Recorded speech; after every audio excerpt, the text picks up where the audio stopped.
because my channel was hosting another one, I have to make sure it switches over. There we go. Okay. The stream is live. Hello, everyone, and welcome to Adventure on So Many Levels. We're going to play some Dungeons and Dragons. Yay! I'm Christiana Ellis, and I am the Dungeon Master. The players we have with us tonight, Chooch Schubert as Autarky. Hello, hello. Starla Hutchton as Nirakina Ethu. Greetings and salutations. Mark Kilfoyle as Alaric. Who am I anyway? Alas, we are once again short several players. Jenny and James are both, still dealing with. James is recovering from some surgery, and so they're taking care of each other as they should. But it means that they're sadly not able to join us tonight. And likewise, Viv is a little under the weather herself, so we are down to 3 for tonight. But we wanted to play some Dungeons and Dragons anyway. So let's briefly discuss where we left off the last time we saw the Heroes of Legend. You guys want to discuss? Yeah, what do you remember? Let's discuss. Dragons! I remember 3 dragons. A green dragon, a black dragon, and a gold dragon. Yeah? And they were mysteriously being mesmerized by this special object that we could not dispel directly. At least I didn't have a high enough level to dispel it because, 3 dragons are kind of scary. Mm-hmm. 3 dragon And we're marks. kind of thinking, if they're at each other's throats because they want this treasure, they fight each other, then hey, maybe we don't really have to do much. But it wasn't really going that way. Well, they had been so enchanted by this thing that they had been staring at it for what was probably quite a bit of time. They weren't Thinking dragons eating. take a long time to starve. And Yeah, they weren't eating, they weren't sleeping, they were just staring at this crystal. And one of them, I think it was the green dragon, offered us information and an introduction to the Thriae in exchange for helping him secure the treasure. But the gold dragon was insisting he was a liar, which is probably true, but... Technically, he said, cannot be trusted once, and didn't really address it again after that, but... Yeah. And then the black dragon just hated everybody, wanted them all to die. Yeah. My treasure. That's a pretty accurate summation. So you had all managed to pull together this this plan, which was to essentially take a carefully balanced, precarious equilibrium and to mess with it just to see what happens. I mean, there's a couple of things in there. We and plan, I don't think are appropriate words to use in that sentence. You guys just spent kinda an threw a hour grenade just into talking the about situation. it. We talked about it, and then someone launched a grenade, so... That'd be You- more. quite No, the same thing. it took you guys 3 tries to unsettle this Yeah. whole thing. There was a dispelling attempt, there was a banishing attempt, and neither of those worked, but you just kept on going. And I'm not judging, I'm just saying, I'm judging. So, when last we left, the Nira had just cast a fog cloud obscuring the mysterious enchanting crystal because the suspicion was that the sympathy effect on the crystal that was causing the dragons to stare at it would be disrupted if they were even momentarily unable to see it. So now the crystal was obscured from everybody's view, and where we left off was that we were going to roll initiative next time. However, Nira, your fog cloud spell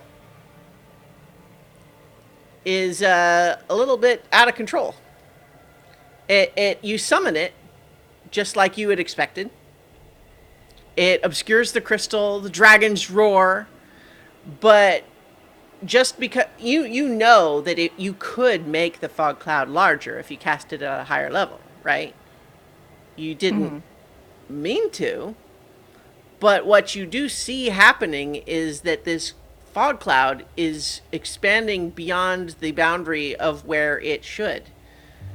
It is expanding quite a bit, and in fact, it is within only a second or two, it has completely obscured the space where all of you were in, and you are now all immersed in thick pea soup fog that totally obstructs your vision.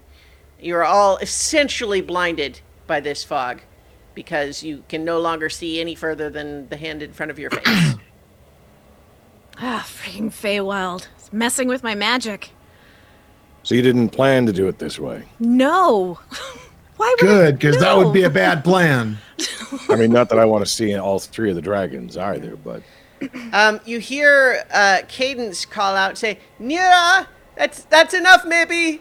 But her voice sounds a little muted, like it's like there's almost like she's shouting from the other side of a wall or something. Where did Buddy system. where did she go? Amethyst is saying, guys, hello, where are you? Right here. Follow. Follow my voice. Yeah. You have to keep talking if that's the case. Well, I'm trying to reach. You know. Cadence Echo, says, ping. something's wrong. I can't. You follow, and then she completes the sentence with my voice, but the second half of the sentence comes from a completely different direction. The hell did you cast? Just a fog cloud. I've done it before, like 1,000,000 times. This is not. Something's very, very wrong. Yeah. 1,000,000 times. So the three of you can hear each other a bit better than you're hearing the others, but you still have not actually, you don't see each other or haven't found each other. Are you going to try to do that? The two of you that cannot fly are still sort of standing on a surface, but Nira is the one that was up in the sky. Oh, yeah. Yeah, I'll start swinging my sword. No, I'm definitely reaching and grabbing with arms. Just slashing the sword around wildly. Let me know if you feel this. Swinging my tail, I got better reach. So, well, one of you keep talking, and we'll try to go towards your voice. Oh, in my way, oh, in my way, oh, in my way, oh, in my way, oh, in my way. Old oh, in tiefling my folk way, tune. Tieflings in the fog tonight. It doesn't scan properly. I'll come up with something better later. In the meantime, with Archie humming his people's ancient song, the other two of you can attempt to follow it. Follow his voice. Yeah, I'm gonna attempt to follow, maybe also see if I can disperse the fog cloud, because this is crazy. Right. What are you trying to do? You're just trying to drop concentration on the spell? Or to end it? Yeah, I don't think it's a concentration spell. Like before, I believe Right. you just had me dismiss it. Well, So, we talked about that at the end of the last session of whether you would be able to dismiss it or not. And I decided that you guys are high enough level, and that's a simple enough spell that I think you have that level of control over it. Mm-hmm. Usually. But I think you find as you attempt to dismiss it that this fog is not obeying you anymore. Oh no. Archie, keep humming the fog cloud. I can't disperse it. Where are you? Still searching for Archie. I don't So I understand. think How can let's everybody. Yeah, let's get perception or survival checks from the two of you that are trying to move towards the voice. Well, I'm definitely not surviving, but I can perceive things like a nobody. 23. And I rolled so badly it was a nobody. 15. All right. That's still enough because you're able to hear him relatively well. And the thing is that's a little bit unsettling is you're following his voice. And I would imagine you're being very careful because you know you're standing on a platform of limited size. But you are walking further than you would expect. And the floor that you're walking on, like you kind of feel like walking this far in this direction should have walked you over the edge of this thing by now, but it hasn't. And in fact, I'm walking on air. yeah, well, no, not specifically, but you do find that the texture of the ground beneath your feet seems to have changed somewhat. It's now not quite so firm and smooth as the marble of the platform. Now it's a little bit more like a relatively even but hard-packed dirt road. So it's not even constructed anymore. Mm-mm. And you really only can tell from the texture of the ground beneath your feet when you take a step because the fog covers it completely. Meanwhile, Nira, you are just swooping kind of directly in his direction, and you basically, you almost run into him because really you can't see him at all until you're just like close enough to just reach out and touch him. Right. I'm going to grab hold of his shoulder and say, okay, I got you. Alaric? All right. Yeah. And I think about that time, good. Alaric, you make it there as well. Right. Probably crouching quite low, and I've got 2 daggers out, but I've got the blades turned inward. Yeah. Right. Yeah, I think Amethyst, Cadence. You first arrive, discover that your arrival by basically, Archie's tail in your face. Grab onto it, tie it in a knot. Oh. Oh, good. It's the real you then. Mm-hmm. We're not where we were. I think we might have fallen off or something. Well, it was swamp before. The ground wouldn't be firm at all. Well, we were standing on top of the temple. Mm-hmm. It was all formed stone, but this is dirt. Where are the others? I don't even hear them anymore. Cat, Cadence. Amethyst? Mm-mm. For that matter, one of the last things you heard from the dragons just as the fog was starting was them roaring. They were pretty loud, and you don't hear them at all either. Business. Yeah, we might have slipped into a different time. I don't know how this place works. Did you bring the fog here, or did we go to where the fog was? Well, it just sort of conjured it in a centered area. It should not have spread that way. But if that's not how the spell is designed to work. And I can't disperse it. But everything here is already here, right? The animals that Amethyst normally brings are Fae, which are already here. Mm. Is this fog alive? This fog is not my fog. I have no idea. You're starting to notice a little bit of a smell on the air, and I actually need all of you to make a Constitution saving throw. Oh, is it poison? Not exactly. So I'd say no. Your poison thing is not applicable. Okay. 21. 26. 16. All right. So 16 was the lowest. I'm sorry. Yep. I was looking at two different things. Yep. So I think you are all fine, but what you're recognizing is that whatever this fog is, it is no longer simply ordinary water vapor. Like the smell is a little hard to identify. You guys could try to make a perception check if you want to try to get more of a sense of it, but it's just starting to feel a little bit cloying, like you're breathing something in that you probably ought not be. Foul air. 29 for a perception check. Yeah, this is a sort of a complex melange of smells that there's maybe a little bit of what might be like an old graveyard. There's a little bit that is just like sort of the ozone smell after lightning storm. But also some of it is the sort of smell that is, comes from arcane magics, like that doesn't have any sort of natural origin at all. You just experience them only in the presence of some of those sorts of magics.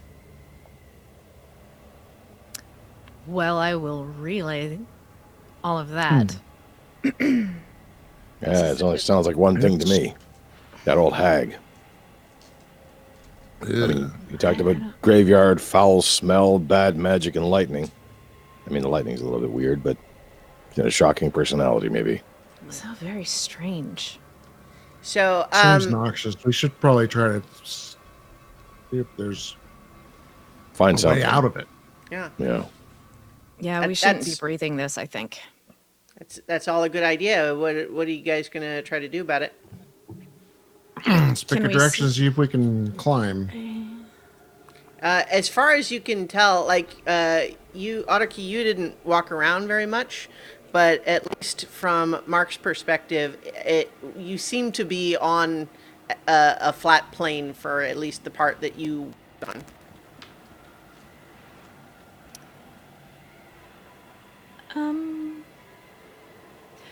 Can I cast out of line of these guys? So at the head of them, cast Gust of Wind to see if I can disperse some of this? Yeah. You go ahead and cast it, just sort of trying to see if you can blow some of the mist away. Yeah. You do find that the gust does create a little bit of a tunnel effect, blowing the mist away in front of you. But you also realize, as you kind of watch this happening, that it's only kind of a limited range, and it will literally close back in as soon as you stop.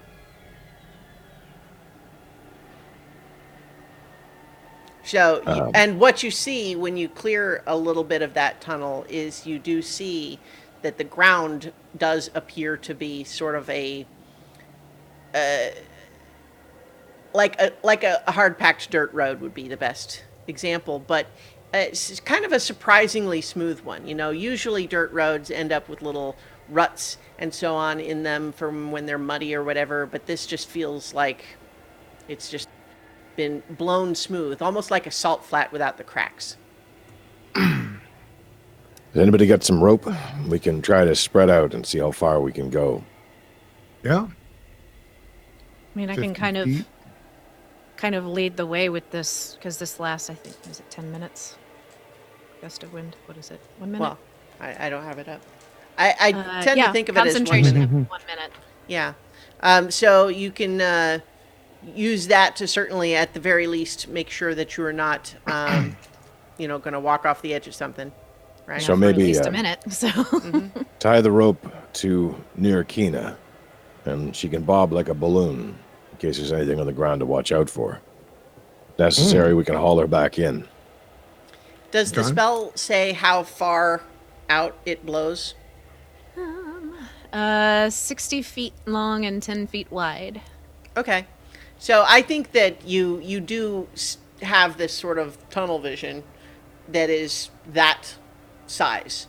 But you can also see at the edges that you're essentially, it's almost like being underwater, where you are briefly pushing it aside, but there is enough pressure on it that as soon as the wind is not pushing it away, it'll just settle back down in, almost within seconds. So while it's blowing, you can see in that much space, but you don't actually see anything there except ground. Should we run for it to try to get as much Yeah. out of this as possible? Well, unless there's something to run to. There's no features there. But if you start to circle around us, you can at least describe a circle. How big was your rope? 50 feet? Yeah. So you know if there's anything within 100 feet of us. Well, within 50 feet in any direction. What about up? Can you fly over it? Well, I mean, I could try, but if I'm tied to you guys, I can only go so far. No, you're stronger than that. Can't you haul us along? It doesn't work that way.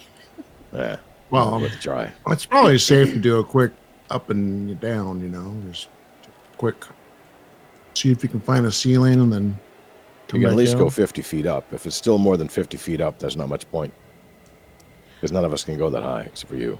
Okay, well, we need to move. We can't stay here, obviously. So, I'll fly up real fast, see if there's anything I can see. Okay. And you're tied with the rope, right? It would seem so. Yeah. Yes. Yeah. Okay, I'm just making sure because you guys, Oh, yeah. if you're taking precautions to make sure you're not separated. I'm not letting her get that far away. Yeah. Yeah. So what I'll say is, as you are using this wind and kind of blowing it around in different directions, because essentially I think you can use an action each round Yeah. to change move the it. direction. Yeah. So mechanically that would mean you could point it in 10 different directions, but I think for the sake of argument, you're mostly sweeping it around just to kind of like a big flashlight almost, right? But make a perception check as you look around in this way.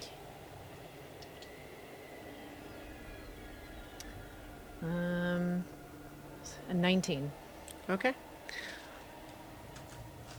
Just as the gust of wind is finishing, and almost perversely, this happens just as the wind stops and that tunnel is sort of closing up. You think you see a little bit of some little globe of sort of yellow-white light. Like you just happen across it, but then the wind fades and it's obscured by fog again. And it's nearer the ground than you. So you feel like if you had been on the ground and happening to blow the wind right in that direction, you would still probably see it. Okay. So I know I'm kind of still pointed in that direction, correct? Mm-hmm. All right, so I'm going to go back down. It's like there's something this way. I don't know what it is. There's some sort of light up ahead. Well, it's something. Yeah, lights are encouraging. Araki, can you still light your swords on fire? That was a thing once, wasn't it? It was like 3 oaths ago. Come on. Yeah, right. I have no idea. hard to keep Thaumaturgy, track. I can thaumaturge and flare things up. Yeah, it was just a thought. I would suggest at least we be armed and head in that direction quickly, just in case. Yeah. I mean, you know what direction it was in, Nira. Oh. Uh-oh. I didn't hear any of that you just said. Nope, they Nope. hear you at all. Nothing. You know what? I think my microphone might be happened? dying. It's Oh, losing no. its connection, like No. when the wire... you hear me now, I assume. Yeah. Yeah. Okay. Yeah. So I don't know why that's happening, but I think the little wire on the bottom of my microphone just gets jiggled a little bit and it loses it. Anyway, you I saw know the the direc- direction, so you could go that way even if you don't have the wind going. All right. Okay. Well, we'll shorten up the rope so that she doesn't get too far away. And that is the way we will go. All right. You don't go too far before you do see a little bit of a glow in the fog. And it does look like it probably is the thing you saw. But all that was a little bit of a globe of light. And I assume you continue towards it? Yes, because I don't have any other options. Okay. You make your way towards it a little bit, and it's getting closer, but you realize that it's not getting closer as quickly as you would expect, meaning that it is probably moving away from you at the same time that you approach it, but not so fast that it's escaping. You are closing the gap, but it is nonetheless moving. Well, It's bobbing a little bit. yeah, I feel like this is something that is leading us, maybe, but whether that's for good or ill, At least it's somewhere. it's somewhere. Yeah. So you continue following. Hello. And as you are you trying to like hurry a little bit to try to catch up with it if you can? Do we want to catch it, guys? Yeah. I think we'll need to. Okay. Yeah. So you kind of quicken your pace a little bit to try to Put on a bit of speed. Yeah. right, and it does not accelerate at all. So you do catch it shortly, but basically, as you see that you are about to get close enough to it that you would be able to actually see it, you almost run into a small little pedestal that is about 3 feet high, has a little platform on it, and on this platform appears to be a book open to the first page, which is blank. And the light seemed to reach that point and then disappear. Strange place to put a book. I'm gonna Yeah. look through my ring and see if I see anything hidden, like writing, maybe something. Let me think. I'm trying to see. I think through the ring. Yeah, you basically see the same thing you see with your eyes. It doesn't look any different. I always like to check though. I'm kind of hesitant to touch it. But, So that thing must have led us here. yeah. I mean, it's not an obvious trap, but it's probably a trap. Why?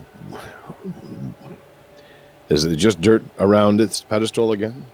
The ground is the same around it, but the pedestal looks like it's metal, and it's got a smooth finish on it, but is otherwise unadorned. It's just kind of a polished silvery pole with a round base and then a round platform on top, and that's what the book is sitting on. The book is maybe like a foot. If the spine is a foot long, if you know what I mean, and it would be perhaps an inch and a half thick when closed, but as I mentioned, it is open to the first page, but that page is blank. I'm going to quickly and thoughtlessly close it and see what the cover says. Yeah, that was what I was going to do. Was look at the cover. Does anyone speak Celestial? Speak what? I like that you're caught Celestial. up. I still Celestial. don't get celestial. Yeah, you hear no. me? No? Okay. So, yeah, Celestial. Nope. Infernal. But nope. Nope, Sylvan's what I've got, not celestial. All right, well, so Close to basically, Gnomish, right? what you see are words that are in a sort of glowing golden script. It's very beautiful from like a calligraphy standpoint. It's a very elegant sort of design that just in like the cover is not fancy. It's made of sort of a dull red, leather, very uncomplicated. And then the words on it are fancy looking, but you cannot read them. You do realize, though, that when you close it, that underneath where the front cover was, there is a quill.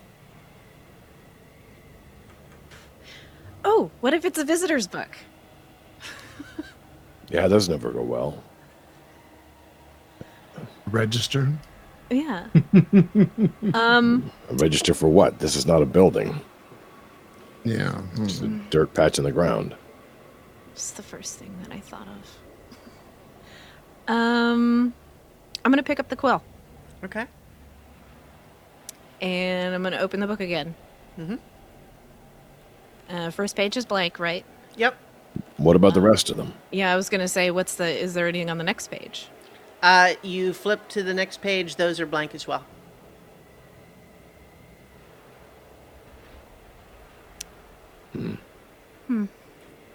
The paper is of fine quality. It's, relatively heavy weight, but typical of what you would expect to be in, a well-made book. I don't see ink anywhere. What about the other cover? Is it underneath that?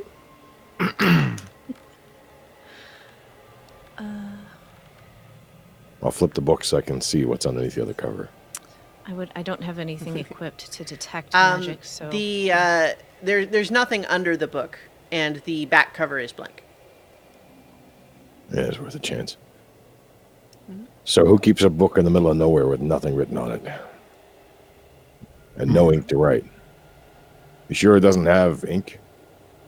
I'm gonna take the quill and I am going to put it to the page and in Elvish write hello and see what happens.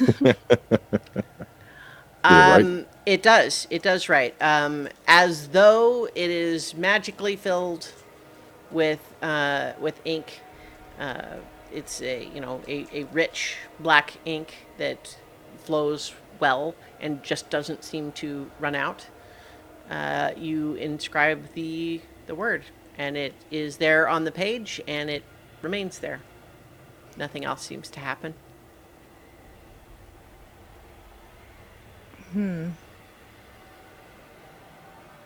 Weren't cast down by lightning or anything. Well, anybody got any ideas? What else should I write? You know what? I'm just gonna write my name. See what happens. Maybe it's a guest book. You are of the gods, so maybe it'll make sense for you. All right. So you write your own name. Mm-hmm. All right. All of you notice that in the space in front of you, like behind where this pedestal is, the fog seems to clear a little bit, and you all see what appears to be another Nira, but just an image, just like a picture, but fully three-dimensional and everything. And it's as though she's standing there, but frozen, like a statue. That's unsettling. That can't be good. Last time we saw more than one of you. Wait, to draw the axe carefully. I still got the rope tied around this one, so at least that part won't get confusing. But if that's Jinxie again... I'm going to write Archie's name in the book. Another little space clears next to where this image of Nira is, and very similarly, an image of Archie appears there. Full size, full color, everything except that completely unmoving, like a statue. How far away is it? I would say it's maybe 10 feet behind where you're standing. So you're standing at the pedestal with the book, and it's about 10 feet further on, and the fog has cleared around it enough that you can see it. All right, quit your writing. And I make sure that I have a grip on the rope if necessary. Quickly scratches in Alaric's name. Damn it. As you do, an image of Alaric appears in the same way. I said quit your writing. I had to complete the set. We want to know what these things are before there's too many of them. Now there's as many of them as there are of us. I'm going to walk towards the one that looks like Nira. Mm-hmm. Is it three-dimensional? If I Yes. walk around it? Mm-hmm. It is as though someone has produced an immaculately lifelike but inanimate statue of the three of you. That's a really lifelike butt, but inanimate. And I will take the butt end of the dagger and just poke at it a little bit. Mm-hmm. Do you mind? You could poke at your own, you know. Why would I want to poke my own? The dagger, basically, it behaves as though. So the figure in front of you does not respond in any way. But otherwise, the dagger interacts with the surface as though it would with the, fabric and flesh and blood and all. So just poking it a little bit, you see it sort of indent the clothing or wherever that you were poking and so on. It does react. It is not firm like stone, but there's no reaction. Not an illusion. I'm going to use my bare hand then. See if it has flesh-like qualities. It's hard to tell from the end of the dagger. It does, but it is not warm. It's just like it feels cool to the touch. That's incredibly Can you? I mean, it's sort of real. I'll wave my hand in front of its face, see if it moves its eyes. I mean, you created it, so Yeah. I mean, it's they're not breathing or anything. There's no movement at all. Well, I'm gonna. I guess I'll put the quill down, and then I'm gonna go over to the one of me and like kind of push him aside because that's just weird. of course it's weird. It's another one of you. But it's not actually you, at least. This one has no life to it, just form. I'm gonna circle around and kind of stop on the back. It's like, why did nobody tell me my hair has this weird part in the back? I like it. It's distinctive. I'm going to walk up to the book and write Robert Baratheon.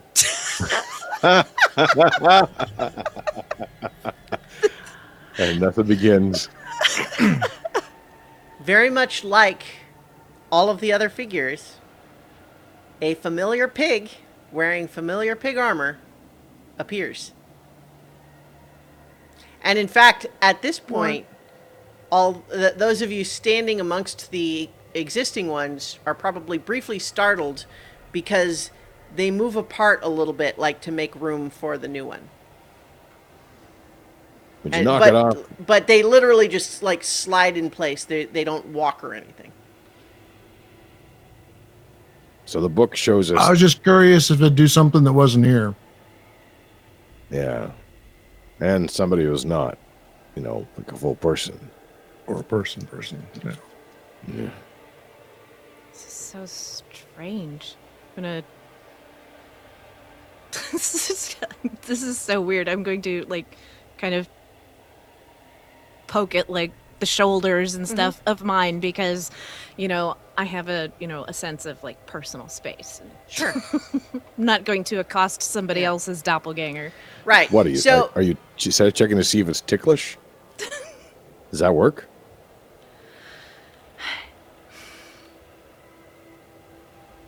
I'm just trying to understand where we are. That's basically, if you were capable of providing no reaction whatsoever to someone poking you, this is what that poke would feel like to them. Like you poke it and it like it feels like it should, except that there's just no response at all from the figure. It's like they're made of clay or something. I am going to walk over to Alarix and start braiding his beard. Does it work? I mean, it works on the fake Alark. She's braiding the beard. All right. Fancy, just a simple braid. All right. Let's see now. I want to walk not that over mean. to the Otacree. See if I can draw his sword from his sheath. Yeah, you reach in and pull the sword out, and it feels just like yours.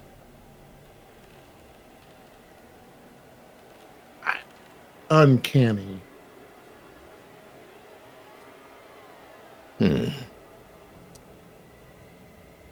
What are they for? You brought them into existence. That book did, anyway. I'm going to cast a spell. I'm going to cast Prestidigitation. So on the forehead of this Nira appears in silver a dwarven symbol. Is it the symbol for H? I wish I'd thought. Actually, you know what? Sure it is. The symbol for what? It's a red dwarf joke. H. Oh, Yeah. Where they have Hallway. holograms of people that are indicated by having a silver H on their forehead. Just want to make sure I can tell the two apart in case something else comes up. I suppose that's fair. Well, see, now we have to do something different to Archie, so I'm going to braid his beard as well. Is your beard long enough to braid, Archie? I'll I figure it I out. didn't think Probably. of it that way. Like Van Dyke, isn't it? Yeah, it's generally. Well, at least on your little artwork, the back hair on Yeah. the back of your head would probably be long enough. Okay, that would work too. True. Yeah. Give him pigtails. It's like at least I improved it. Do you think it looks better that way? I've never actually considered braiding my beard. Well, at least I'm not writing things on your forehead. It's not your forehead. It's this thing's forehead. It's not actually you. I think I can tell now. I was fooled once, but I'm never going to be fooled again. But can you sense... I wonder how deep a copy this thing is. If it's a copy of you, maybe there's a copy of Rashama. Can you sense it? I don't know. Can I? Make a wisdom check. Or religion, I guess, would also be... No, religion would be more like knowledge. This is more just intuiting the presence. I think that's wisdom. Turn to her and pull out a dagger. How deep do we have to cut to find out? Oh, you think you're funny, huh? That's a 23. You feel nothing from this this figure. No, it's empty. It's hollow. I'm going to snap my fingers in front of its face. Hey, can you speak? Nothing. It's too bad. I could ask you a whole lot of questions. As it is, I don't think it's anything more than I don't know, after image maybe, or it's kind of creepy to think that they could just summon your image whenever they wanted to. Although kind of nice in a certain way. Anybody you want to see again? You lost anybody? Want to see them before it's all over?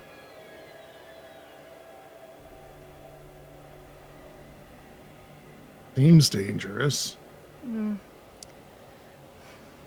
Doesn't seem like anything at all. It's not doing anything. It's just a plaything, maybe, or something.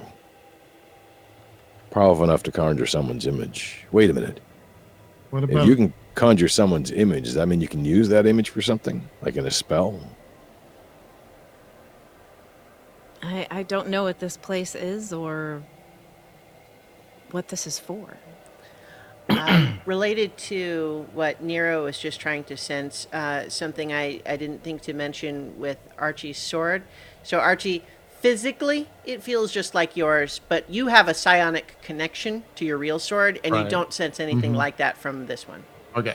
It's Cool. as though someone has made a perfect replica that does not have the same magical properties. Wait a minute. You pulled the sword out. Mm-hmm. I grab the fake Nira's hand and try to move the arm up. It does. Huh. Does it stay there? Yes. Now this is weird. Oh, they're like I move the other one up now as well. So they're both kind of like. Now this and could be really I'm gonna funny. come over and put them both down. It's like, this is not a doll. They are- Stop. It's I think creepy. exactly what it is. I was just going to say, yeah. it kind of seems like it is.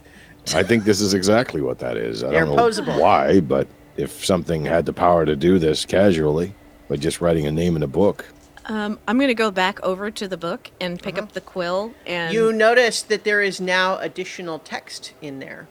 Ooh.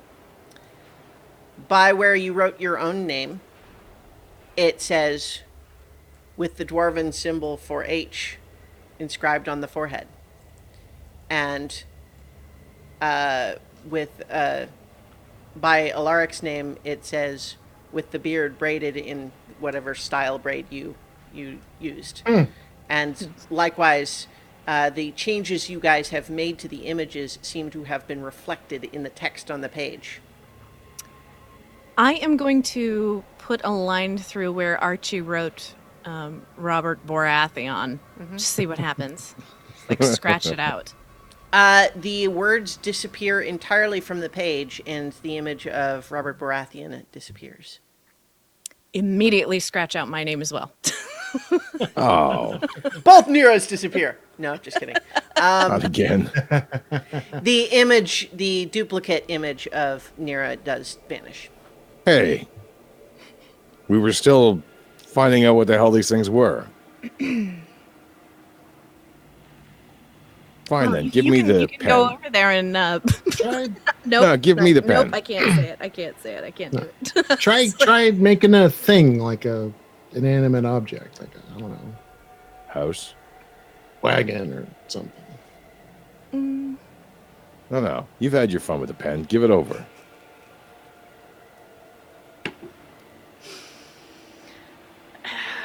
Do I want to be a pain about this?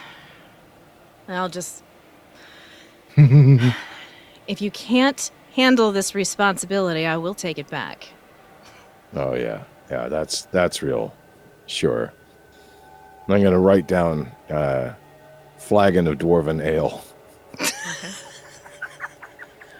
I can respect that.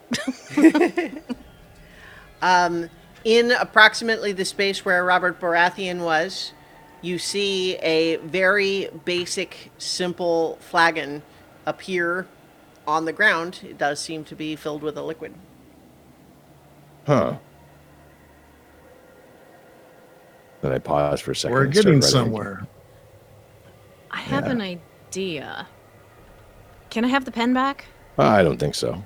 Do you You had like go? three You go? chances to write things. Did you go over to the stein or the flagon or not? Or you just you see it appear? I'm gonna take the pen in hand and then walk over to it. Okay, Sure. you take the pen with you.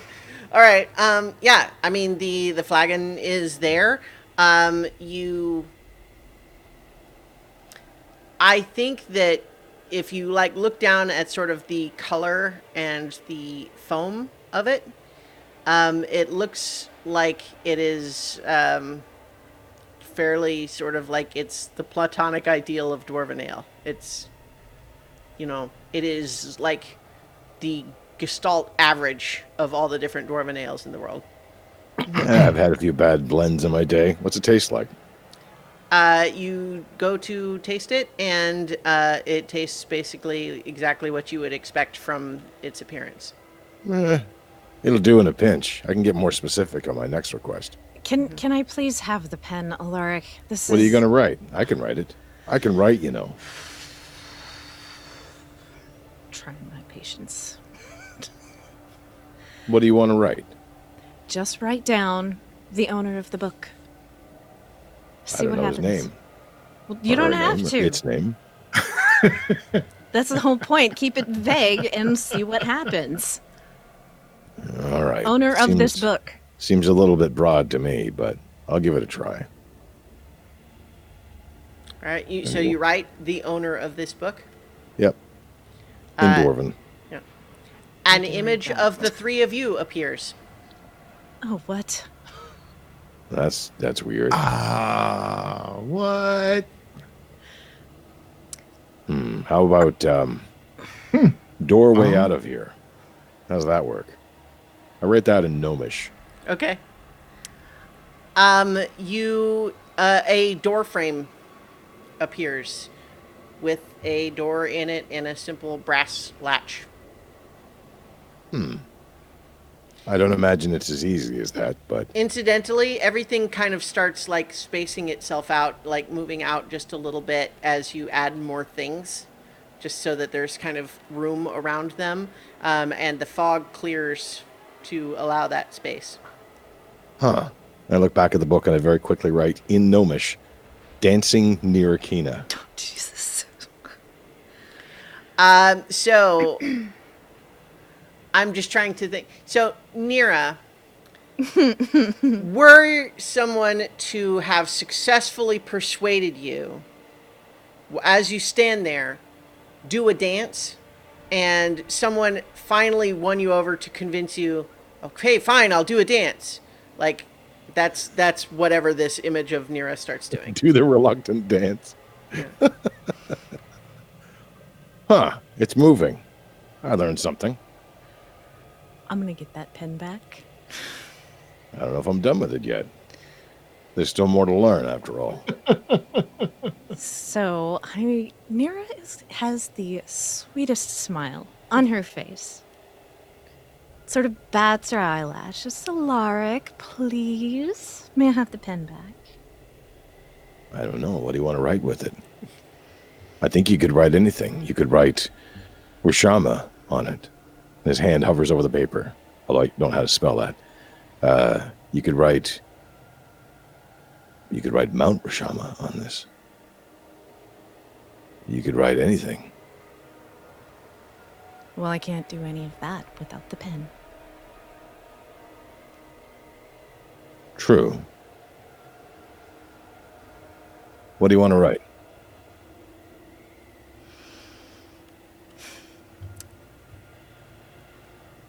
Why do you have to be in charge of the pen?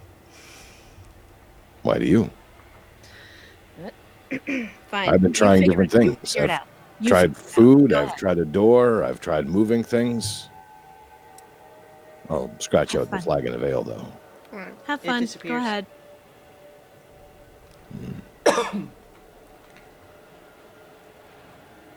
Maybe, I think when you make the ale disappear, you have a slightly odd sensation that you suspect is the ale literally vanishing out from inside your stomach. oh. You know, that could cure a lot of hangovers.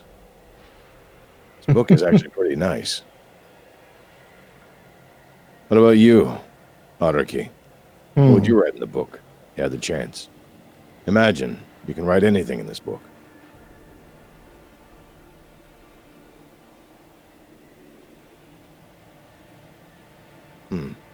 Yeah, it's I kind of don't know. daunting, isn't it? Archie, where did you say you were from originally? Well, actually, not really that far from Alaric, the Southern Barrier Mountains. I mean, I can probably write Southern Barrier Mountains, but it might get a little crowded in here. Would do with something that large.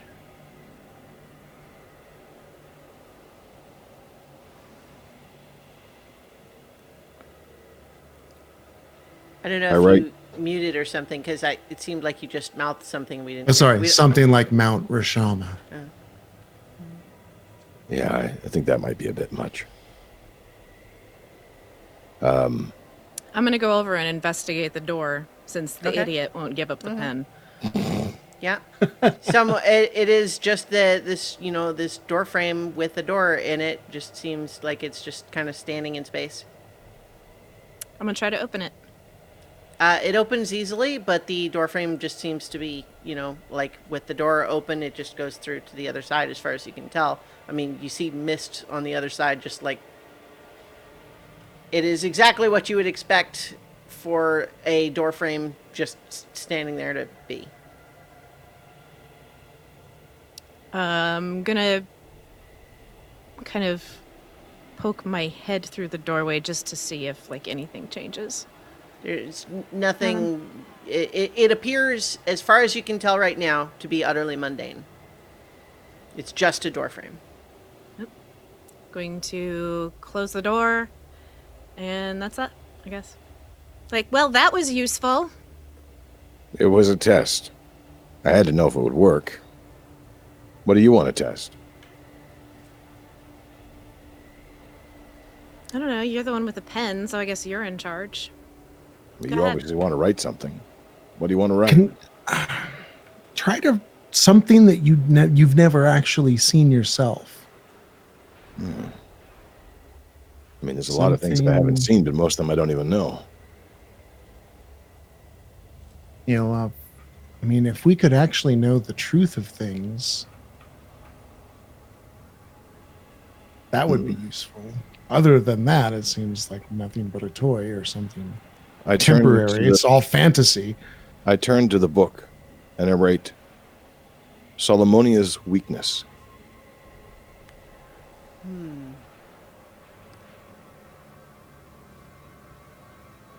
I think an image of Queen Solomonia appears, but just stands there, inactive in the same way that some of the other ones have. Maybe too vague. She is in kind of just a neutral posture. Just as we saw her before. Yeah. Now cross that out. Or disappears.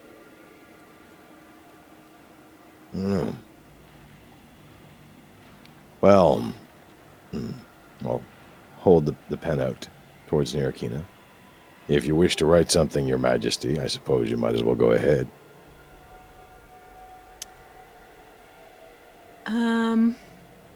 In Sylvan, I am going to write the courtyard at the Copperbeard Estate in the Barrier Mountains. Okay. I believe there was some kind of statue. Was it Mugen that there was a statue? Well, it hadn't he had been ordered built it to be yet. built. Yeah, you had demanded that it be built, but it hadn't been built the last you were there. What happens is that the other things that you had made already move back, and you see what looks like a very elaborate diorama appears, perhaps 5 feet on a side square, that seems to be the layout of the courtyard as you all remember last seeing it.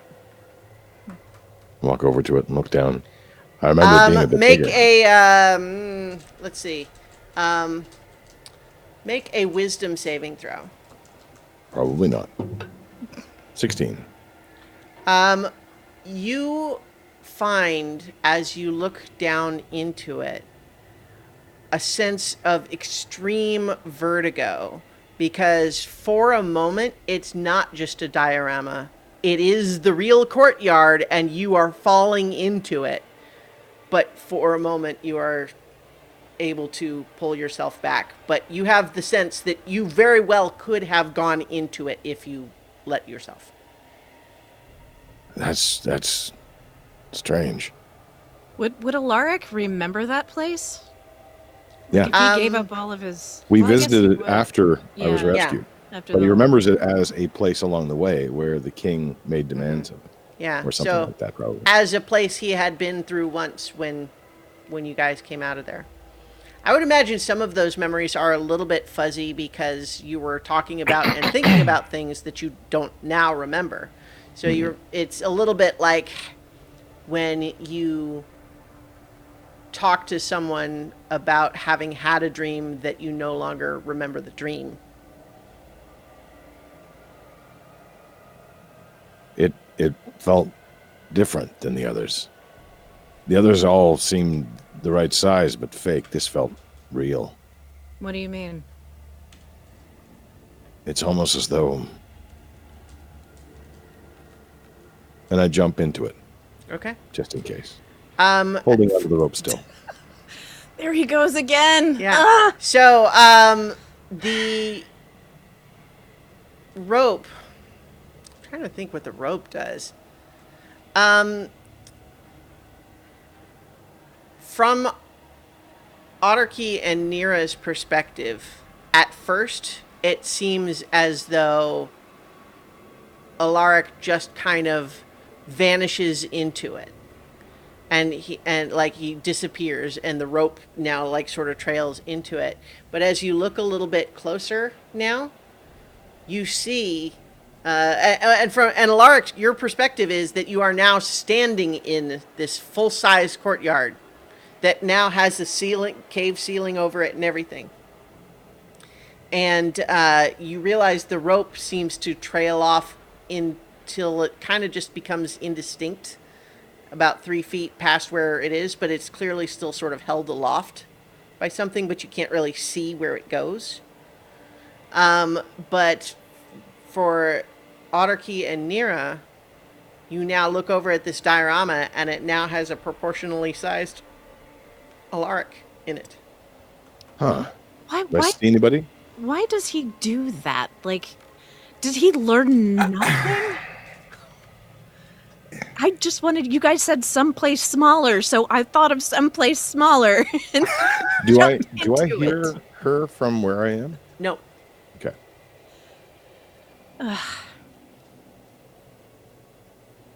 Yeah. Well, I'm gonna tug on the rope, see if anything happens. It's just kind of a gentle tug. It's got a hint of reprimand to it. Okay. If ropes could talk. Non-verbal cue. You feel the tug on the rope, Alaric, as you would expect to under normal circumstances. I don't know if you can hear me. I don't know if they can hear me or not. But he'll start speaking. If they can't hear me, I won't bother with the whole speech. I think they cannot hear you. Oh, what? You froze? Yeah. Froze. Hear it. I think they can, and that's it. They cannot hear you. Okay. So if they can see him, he's kind of looking around, pointing at a few things, looking up at the sky. Yeah. And then... I think that Nira, as you get closer and you're kind of looking down specifically, I need a wisdom saving throw from you as well.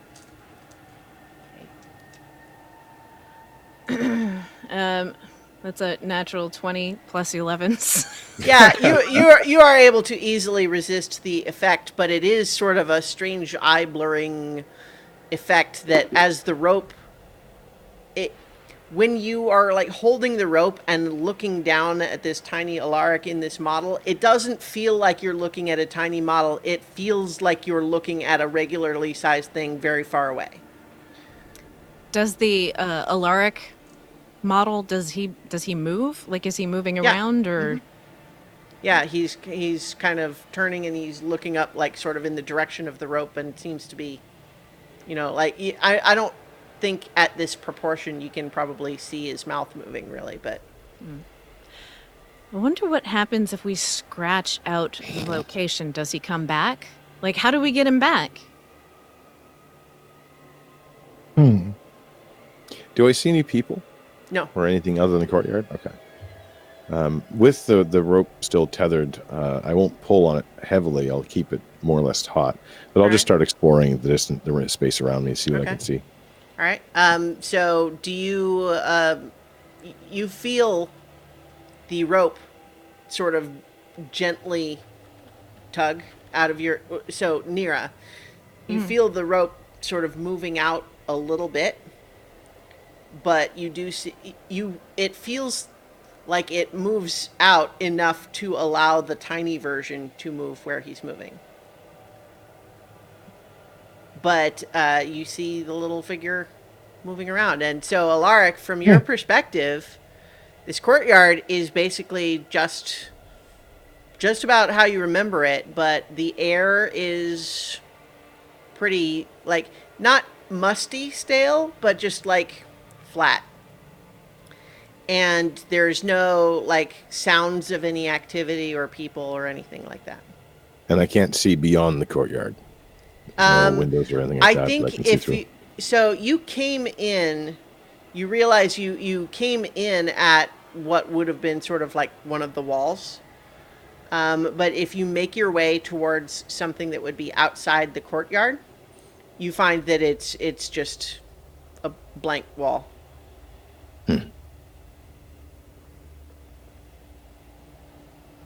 Well, I try to climb the rope. As soon as you sort of, focus on that intention, you tumble out of the model and probably fall right onto Nira. Because, of course. That was kind of neat, actually. Oh, sorry. Need a hand up. Oh. Sorry. It's like the others. It looks right, but it's lifeless. There's nobody there, but I think you could go in and leave.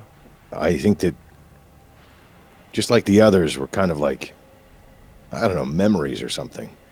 This is almost like a memory. I mean, just imagine the mansion. Every time we go into it, it's like we're carrying a place with us. And we can go inside and do what we do inside, but it's not real. It vanishes. I think this is kind of like that, only you could do it with anything. Why would you just jump in there? Like, I had to see. I had the rope. Well, that's a good point. so I'm gonna go back over to the book and I'm gonna cross out the All right. It disappears. courtyard. It's like that. I mean, it's just the courtyard. There's like not really anything. Like, all right. Where do you want to go? I mean, you don't really go there. It's just an illusion. It's more like Incidentally, the version of Nira that was dancing is still doing that same sort of dance on about a 10-second loop. All right, crossing that out too, and I'm gonna cross out everything that's written in there actually. Okay. So as you cross stuff out, the words just leave entirely. So you don't have the same word there that's now crossed out. It's just gone.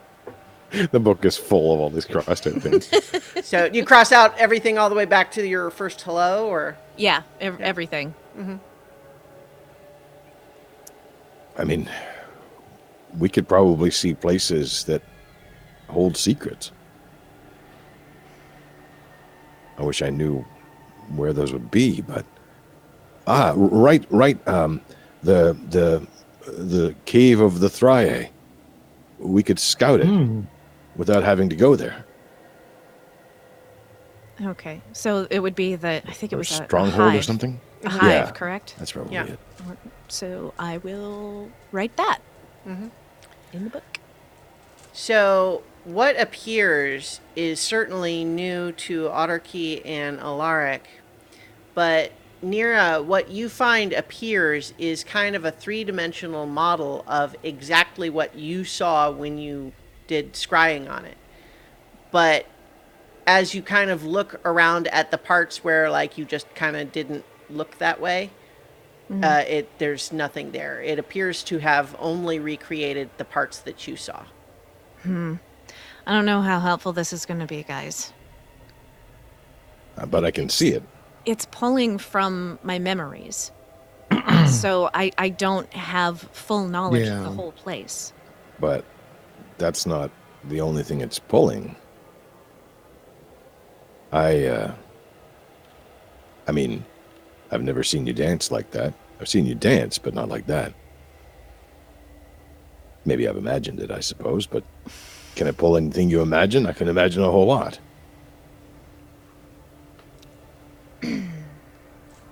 What would you imagine if you wanted to test this? Something you haven't seen, something you couldn't verify.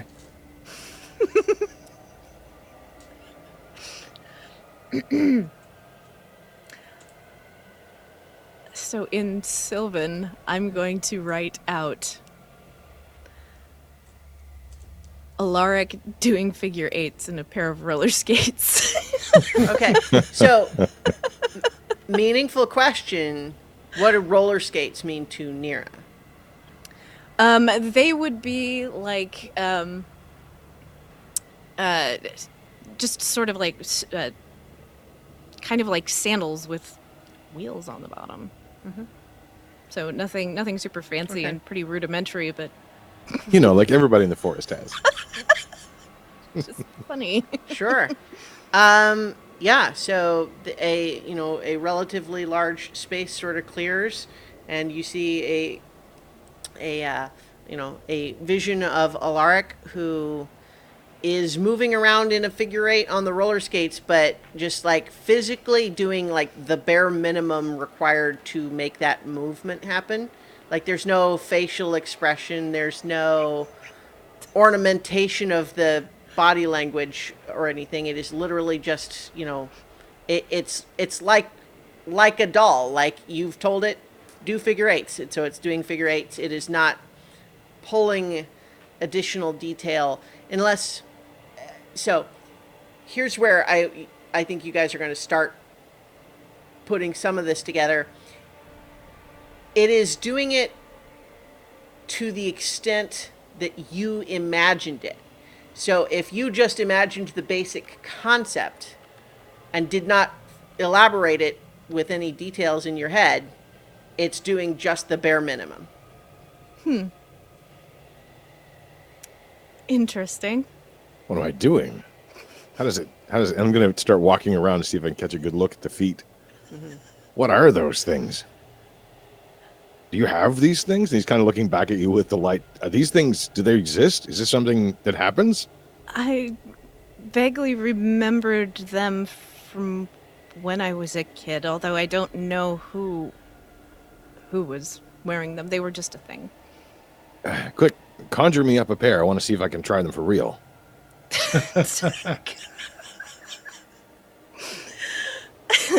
Okay, Please, I will. do. Yeah, this ought to be good. Okay, I will write down a pair of roller skates in Alaric's size. Okay. A pair of these skates, very much like the one that your image is wearing, appears. I try to figure out how to put them on. Some I sort mean- of buckle. Put this buckle on and tighten this up this way.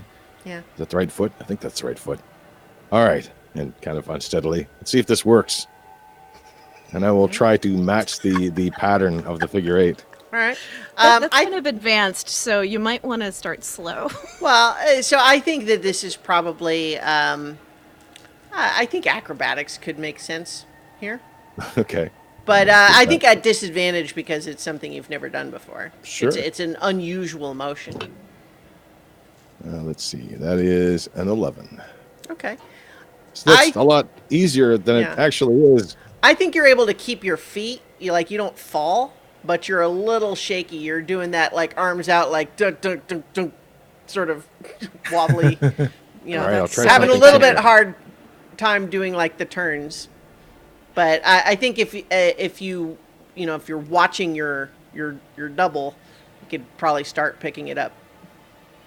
Probably in larger, slower turns. Mm-hmm. And then longer, straighter lines. Yeah. You know how freeing this is? I can get a lot of speed in something like these. They make a little bit of noise. That's something I'd have to adjust for. Some oil would help with that.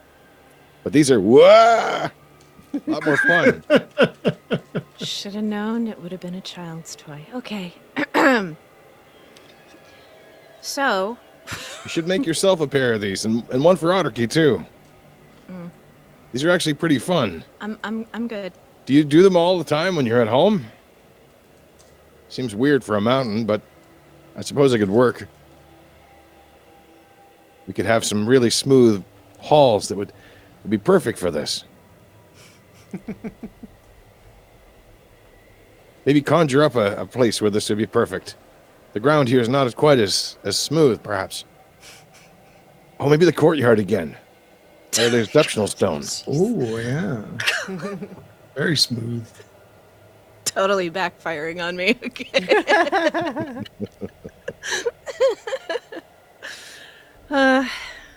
Yeah, Archie, what do we do?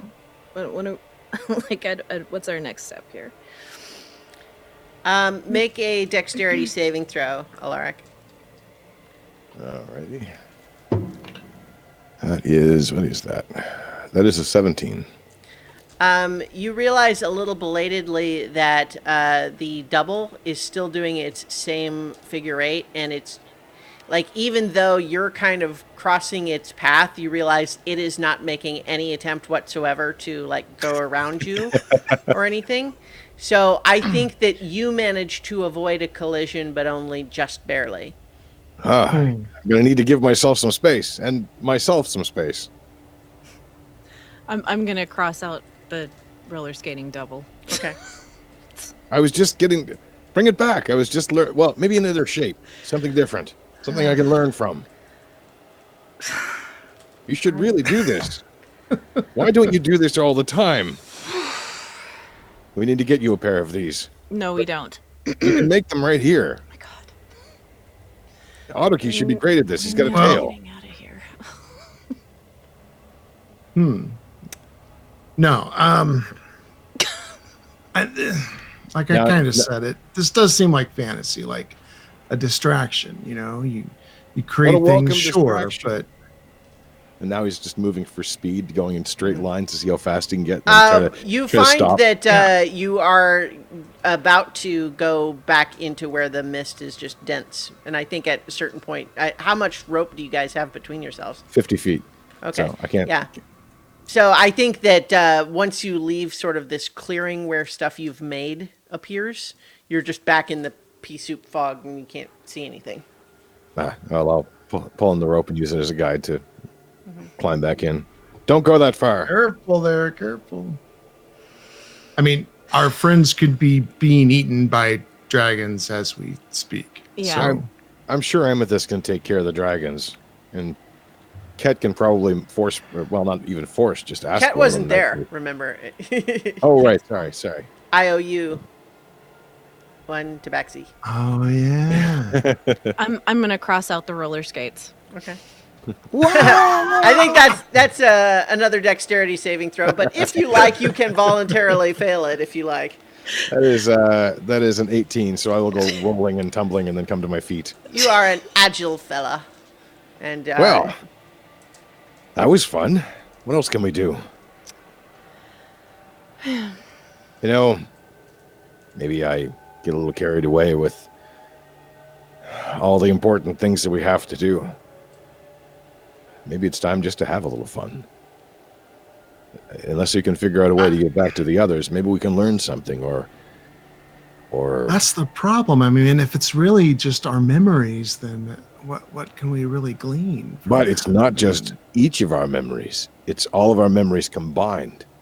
All the things that each of us know can be shared with the other now. We can manifest it here in front of us. Fill in the blanks.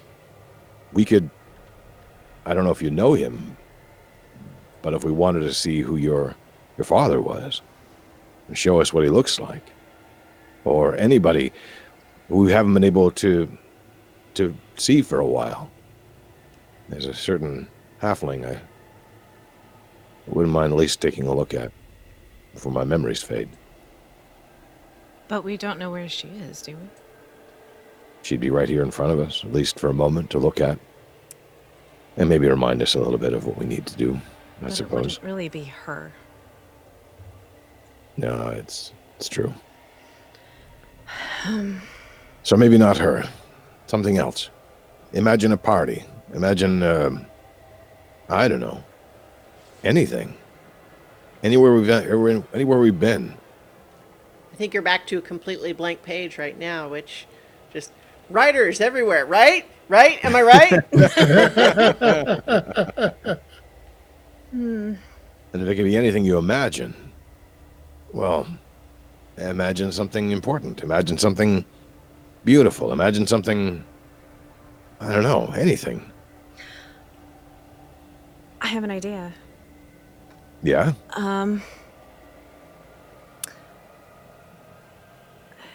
We would have to be looking for specific information, maybe, but no, that wouldn't work either. Because I wouldn't have read every book there, so. You could imagine I one of was the books. thinking, I was thinking about the library in Villanocta, but I've only seen one of the books there, so that's all that I would be adding to that. We know we can make things that move. I wonder if we can make things that talk. Could we imagine someone we need to talk to? Like Melicanth or I don't know. But they wouldn't be able to tell us anything we didn't already know. There's lots of things we've forgotten. Would that count? I'm going to take the pen, and I am going to write. So there was that brief period where I was separated from the group. So there was that I one know, that's a weird time. thing, right? No, because long time ago. I don't know specifically what I should call it. So I'm going to just start like describing the cavern within Mount Rushama and the path along which we took to like the. Okay. So are you writing out the description or? Well, I mean that's because I don't have a name for it. Right. Well, sir. I mean, I guess that the real question here is, what do you write in the book?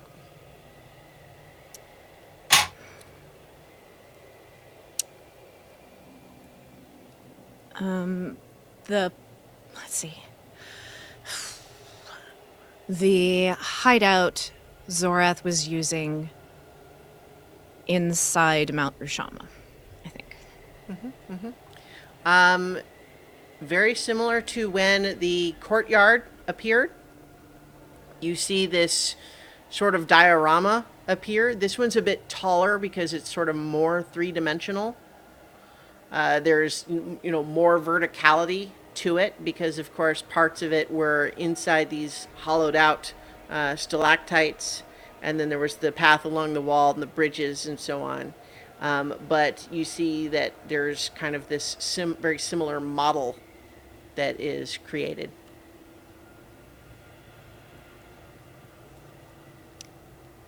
I don't know if you guys would be interested, but this is where I went when I left you the last time.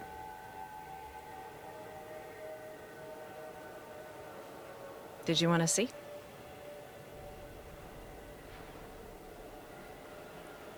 You're Mark, muted, I think, Mark. Sorry about that. I had all kinds of exciting things to say, too. Although you can probably imagine his reaction, which is, hell yeah, and he runs over to it. Yeah. All right. So, I guess what part of the model are you kind of trying to look at? So it includes essentially a rock wall with an obvious path up along it, and then a series of bridges that go through some stalactites, and then an area where there's obviously some caves that are sort of carved out. It looks a little bit like an ant farm, but horizontal. The intention was that I was going to start at the I don't even know what it the bandit hideout or cultist hideout, whatever it was. I was going to start there and walk them through it. But, Yeah. but Alark's just jumping in, so whatever, wherever he goes, I guess. So yeah, you can randomly pick a spot. I think at this point. All right. Yeah, so I think if you're kind of just randomly running up, roll a d6 for me. 6 acid pits. No, you find yourself running basically right to where sort of the actual caves of the hideout proper are. And so you sort of tumble in with that same sort of vertigo effect that you felt before, and now find yourself in a dimly lit, set of caverns. where, bare stone walls, but occasionally like there's some luminescent lichen that provides dim light.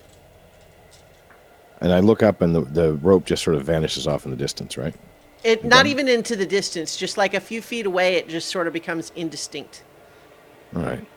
I pull out one of my lesser daggers. I don't know if you can hear me or not. I should probably have asked that. But move out of the way, and I whip the dagger towards that area to see if it goes out, or if it just hits the wall. I think it just hits the wall in the cavern that you're in. That wasn't what I hoped to happen. Archie, do you want to go on in and see? Yeah. We may as well all go. I don't.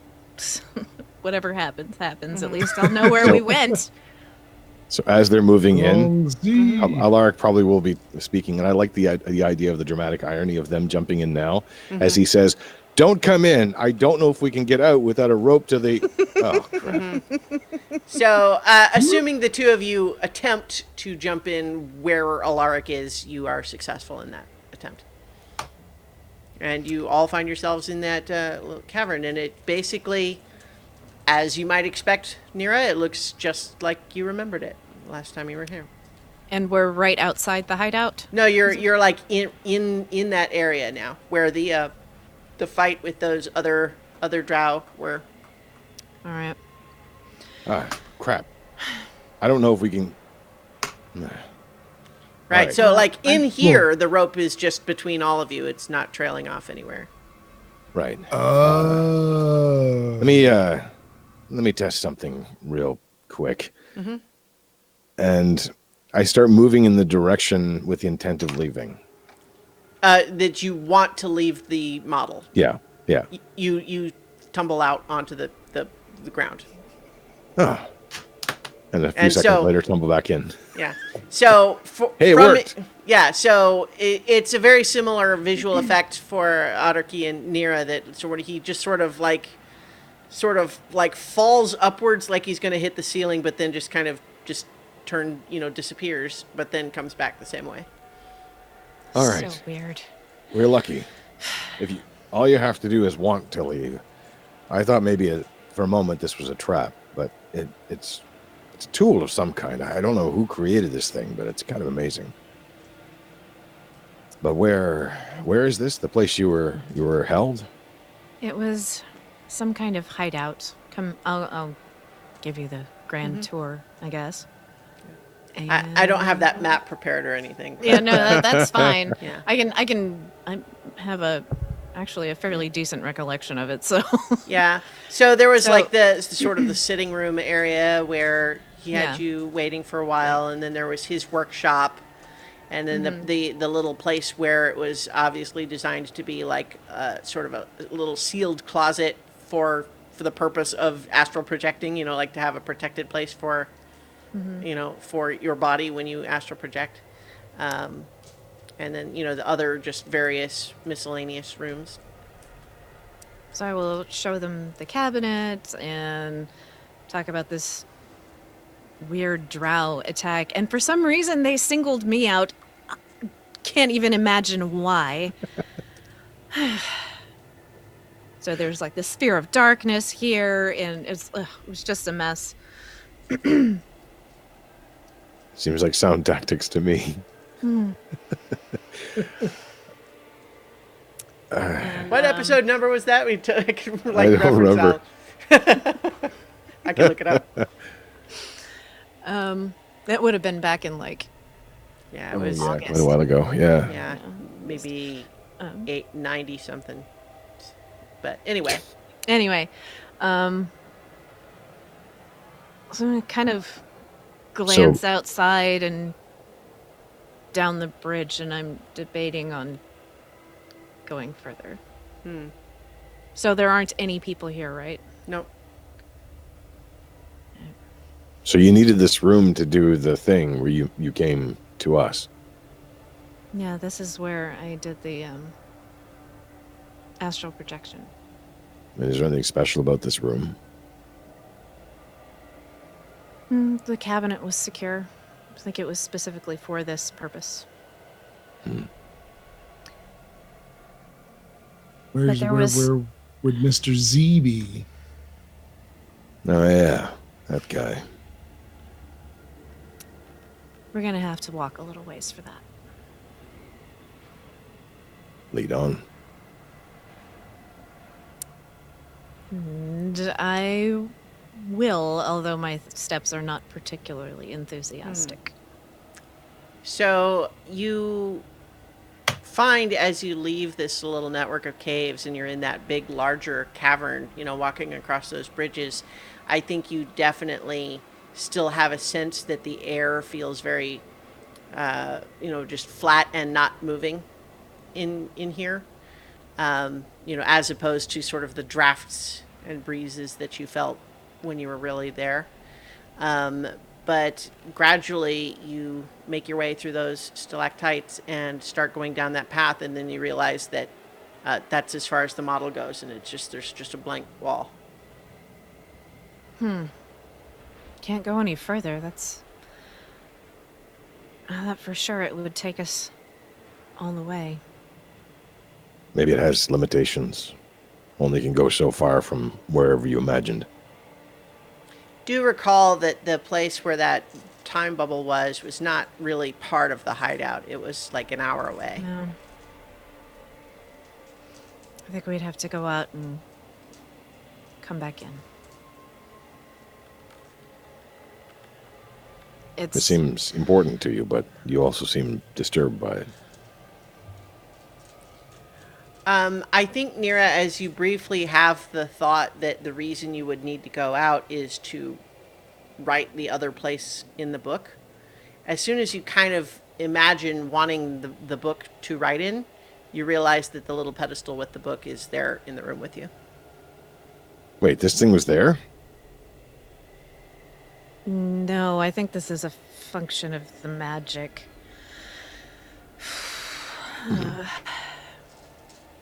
That is very handy. Yeah. I think you... How about some of those flagons of ale? You sort of intuit that, very similar to your ability to leave just kind of by wanting to leave, the book appeared because you wanted it to. So I will go up to the book and start writing again. Okay.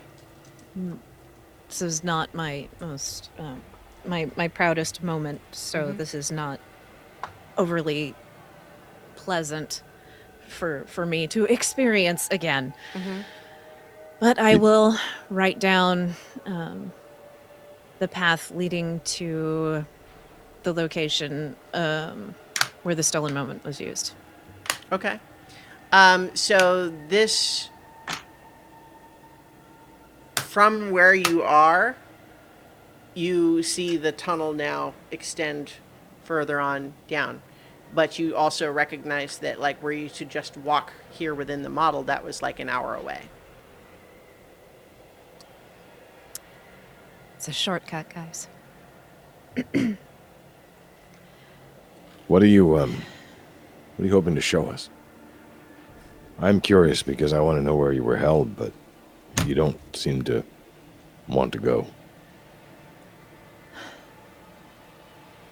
This is not one of my fondest memories. But I don't think I can adequately describe it to you.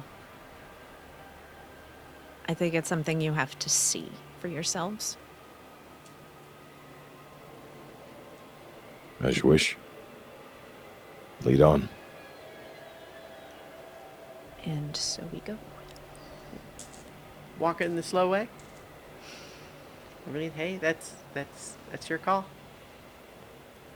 Just kind of walking and just trying to, like, be as unreadable as possible. Just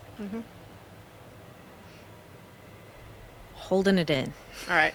So, given Otterkey and Alaric, you have no way of knowing how far this is because she indicated this was a shortcut, but now you're walking what seems like a long way. Oh, because I thought you said that it was. I think I misunderstood. You wrote that from within the model, Okay. All right. and yeah. you are now just following that tunnel.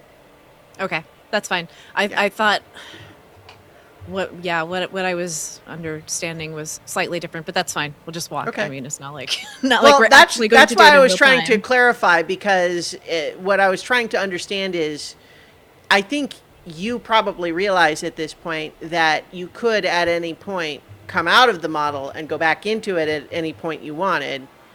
But what you have done is extend the model to include that whole pathway.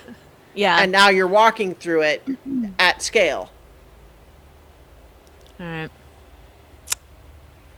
So because it took an hour to walk that pathway, that's how long it would take you to do it from inside. All right. So this might take a while we could just jump out and jump back in closer to where we're going. If that's better. I don't mind taking a walk, but It'd be I like don't think ripping this off is the a- Band-Aid, I think. yeah, maybe after this, let's conjure up the shore of Lake Elamon for a moment or two. Yes, because that was so pleasant the last time we were there. Last time it kind of was. Going to jump out. Okay.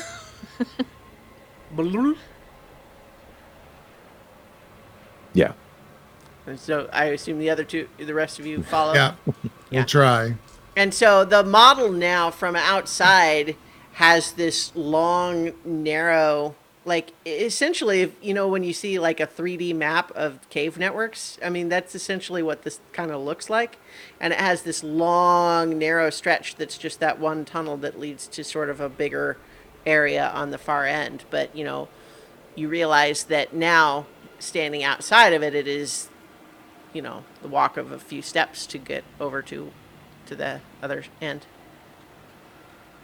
Man, I Alright. kind of wish we had this way to travel all the time. Yeah.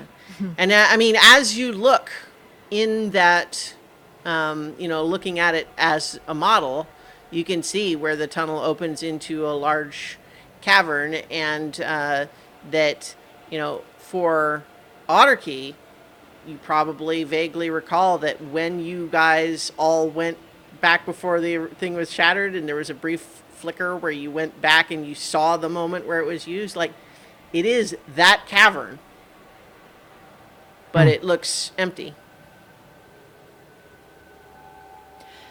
If you see it up close, you get more of a sense of it. And I'm going to jump back in a closer point leading up to where the time bubble Yeah. thingy is. So you do, and you all head back in there, and the cavern is now once again full size, enormous around you. But I think what you recognize immediately, Nira, is that, like, first of all, you don't see Zorath there.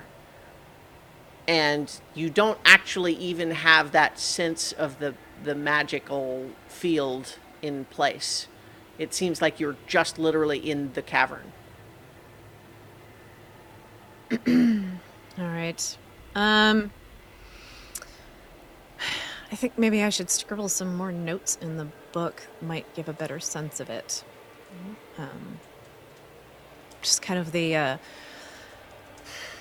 feeling of suspension in time and emptiness, and the way that a rock can be thrown into it and sort of glide to a stop and then get frozen in there. So you kind of do your best to sort of describe that writing in the book. And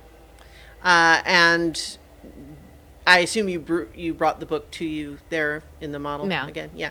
So as you are doing that, you are starting to feel those things as you are writing them in the book. And there's a couple of points, I think, where you start recognizing, like, you use a word and then you say, wait, is that quite right? Maybe that's not. And then you act like go back and you change the word and then it feels different. And you are doing your best to visualize what you mean, but you're definitely recognizing that it is also somewhat bound by the words you're using. It is not only going from your own imagination, it's translating. But as you fill this out, the rest of you are definitely getting the sense that this enormous empty cavern is in fact kind of not empty at all, and yet what it's actually more profoundly empty than you could have realized. It's empty in a way that empty places aren't. You recognize exactly in the way that bricks don't. Right. it is like you don't really see it, but you just get a sense that you couldn't just walk into that room, because in a very real sense, the place that room isn't actually there anymore. Like, you still kind of see across to the far side, but there's just a sense of a powerful magical field there that just, it feels lacking. And it's very hard to put your finger on. And that's actually, I think, Nira, as you are trying to sort of recreate it, you are finding that your ability to put it into words is literally limiting your ability to recreate the feeling. And I don't know how to better do that, just because I'm not sure how much of this is like a mental exercise and how much actually has to be physically written on the paper. So make an intelligence check, Nira. Okay. Not as good as those. 14. You're definitely getting a sense that while this thing can borrow some details from your memory, it is more specific that it is, the more abstract something is, the more you really have to write down what it is, and it's going by what you write and not what you feel. It's one thing to say, recreate a picture I saw. It's another thing to say, recreate the feeling I felt. So the less concrete something is, the more difficult it is to recreate, because the words you're using matter more. And very notably, Zorath is not mentioned in being trapped. Right. So you've recreated this feeling, and I think you, now having written it, you believe that you could demonstrate the effect of tossing a rock or whatever. Or whatever. Anything you might want to throw into a zero-time bubble. Something might feel frustration you want to get at. So what is The this? dwarf. What is this place? This is where the stolen moment was used 110 years ago. This is...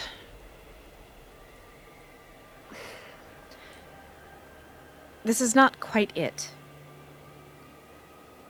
But it's as close as I can get in words without having years to work on this. And I will like pick up a rock and throw it into the place, to sort of demonstrate what happens. Right, and pretty much as you mentioned, as you remembered it, as you wrote it in the book, you see the rock, slow its progress through, and then eventually just stop entirely, just apparently just hanging in space. Is it caught in something? Is there some sort of substance there? There's nothing there. That's what I'm saying.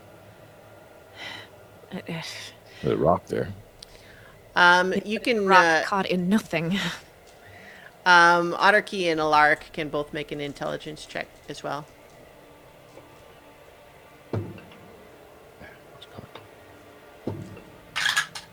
So much better the first time, but the second time is a natural one. Okay, yeah. Natural 6. I don't understand. I can see the rock. There's stuff there. Right. I'll pull out one of my throwing daggers and start poking at the edges. You find as you start probing your dagger forward, several feet before it gets to where the rock stopped, it starts feeling sticky, almost like you're sticking it into like honey or something like that. You can move it, but it's like there's resistance. Something there. It's like a gel or something. The further you push, the more it resists. Don't go very far, because I don't know how to get you out. It's not real, right? It's just your memory of it. Yes, but as I remember it, you go in there and I go in there? I'm not really sure how to get out. So What do you mean I go in there? you just get stuck. I'm gonna need a bigger stick or something to figure this out. I think you guys, I think Nira, I think you told them what you did, right? I mean, at least the broad strokes of it. Because I remember specifically them, like Otterkey saying, well, great, he's off the board, right? Like you told them he was Oh yeah, the stuck. rock. Yeah. Yeah. I don't remember exactly, but I figure a 1 gives me leeway to forget a lot of things. Yeah, no, I'm just trying to, I don't think that piece of it was a secret is all I'm saying. Sure. So he does not appear there now, though, because Nira didn't write him in.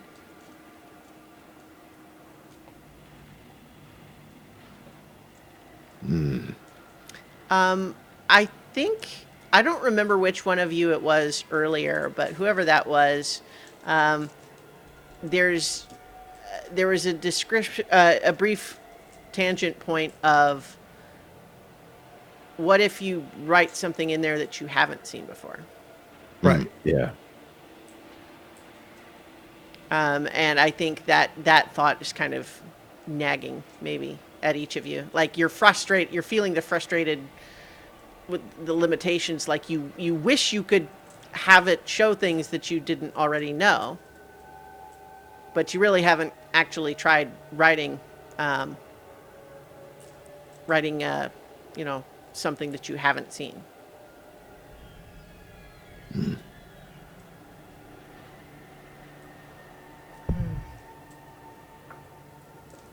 mean, I can play with this stuff all day and try to figure out what it can do.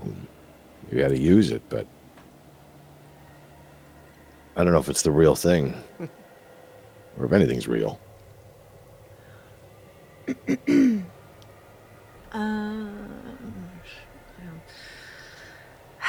Something I have wondered about was the effect of anti-magic field on at least the fringes of this time bubble. I don't have it prepared, so I can't cast it. Well, then I will do it, if you don't mind me having the pen for a second. I'll give it right back, don't worry. It's fine, you can keep it. And I walk over to the book, and I write in Dwarven, anti-magic rune on the wall. Okay, so I think that the wall... I don't know what that is. I'm just trying to say, like, the wall sort of nearest to you, where you're standing by the book, a bit of the wall begins to press in and engrave as an unfamiliar rune appears, and it's nothing else seems to happen, obviously. I don't know if that's right or not. I don't know what it looks like. Does anybody know what it looks like? Maybe it's not I a don't great think test. any of you are able to read the rune. Well, what about something that one of us would know, but at least one wouldn't know, and the person who doesn't know it can write on the wall. Well, I know how to cast anti-magic field, but I can't actually do it right now. I write in the book. This time in Gnomish. Nirakina's father. I have no knowledge of him whatsoever. I think that what appears is a high elf that looks like what Alaric would imagine Nira's father might look like. But here's the catch, Nira. You don't remember what your father looks like. So for all I'm you just gonna know, look at it weird, like, who's that? a male high elf appears. You don't recognize him? Should I? Yeah. Well, I thought maybe you might. I don't know much about your family. I don't know anything about your family, really. So I just wrote in the book Nirakina's father, and that's what appeared. Well, I don't think I'm going to be very much help. Why? I don't know. What does your father look like? Plain, ordinary dwarf. Nothing remarkable, really. Well, and you all met him too after the Just say period. we met his father. Nope. Yeah, but That's yeah, the that's right. father he knows. He did. Yeah. We did meet him afterwards. That's right. Dang. Okay. Try my mother. I know what my mother looks like. All right. And I'll scratch out Nirakina's father and write in Audriki's mother. Okay. A female tiefling with similar coloring appears. Autarky, it is not familiar. I mean, it's a woman who does resemble you in a basic sort of way. Like, if it wasn't that you knew that's not her, you could imagine that might be what your mother would look like. Like, if you didn't know that that's not her, and someone told you that's your mother, like, you theoretically, it's like, would not be an unreasonable thing, but it's not her. Well, no, it's not her. You sure? I even spelled your Yeah. name right. The word in Gnomish is a little bit weird, but I think I got it spelled more or less right. I'm fascinated by you guys switching languages all the time like this. No, I think it's just what you think my mother would look like. That's not actually her. So, it can't conjure what I don't know, but it can conjure what I can imagine. Maybe it can also. See, I'm wondering if it has to be active memory, because I'm sure there are things that we've seen in just our periphery that we wouldn't necessarily remember consciously, but might still exist in our memories. Does that make sense? I wonder if it can play out a scene, one that you were at once, like when the stolen moment was taken, or any of those. Do you want to try? Hold the pen out to her, the quill. I think I've written enough for a while. Well, there's nothing that I remember that's going to be much use. I Except more actually flagons wasn't of there blood. during that session when y'all went back in time. So Okay. I mean, Well, no, yeah. Nero was I'll try there, it. though. Nero Yeah. was, but Yeah. I Yeah. was not. Yeah. Yeah. I Audrey? remember it like it was yesterday. 3 years ago. Well, I'm not too jealous. But here's the Should question. we What- jump out of this, or Probably. It I might mean, boot us out technically, you were anyway. actually already standing in the spot where it happened, or at least a model of it. Give it a try, Audrey. So what would I write? I would write Probably an infernal. probably an infernal. Right. I write it in Pig Latin. Yeah, I'll write. Everyone is Baratheon.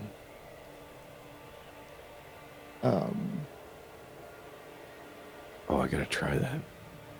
The events that transpired when when the moment was stolen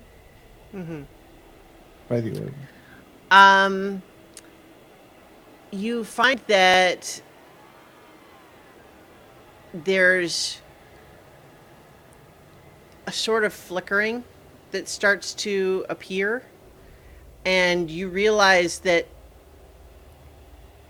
there's something happening. You're seeing light sort of flicker, and the energy of the room sort of starting to change a little bit. And you get the feeling that there's something happening, but make an intelligence check. Feel like I'm gonna have to cross some stuff out first. 3. 3. Yeah. You're not sure why, but it doesn't seem like it's working. It's doing something, but it's not distinguishable as anything you remember from those events. Let me try something real fast, and I'm I need to gonna shake it. I'm gonna like an Etch a Sketch.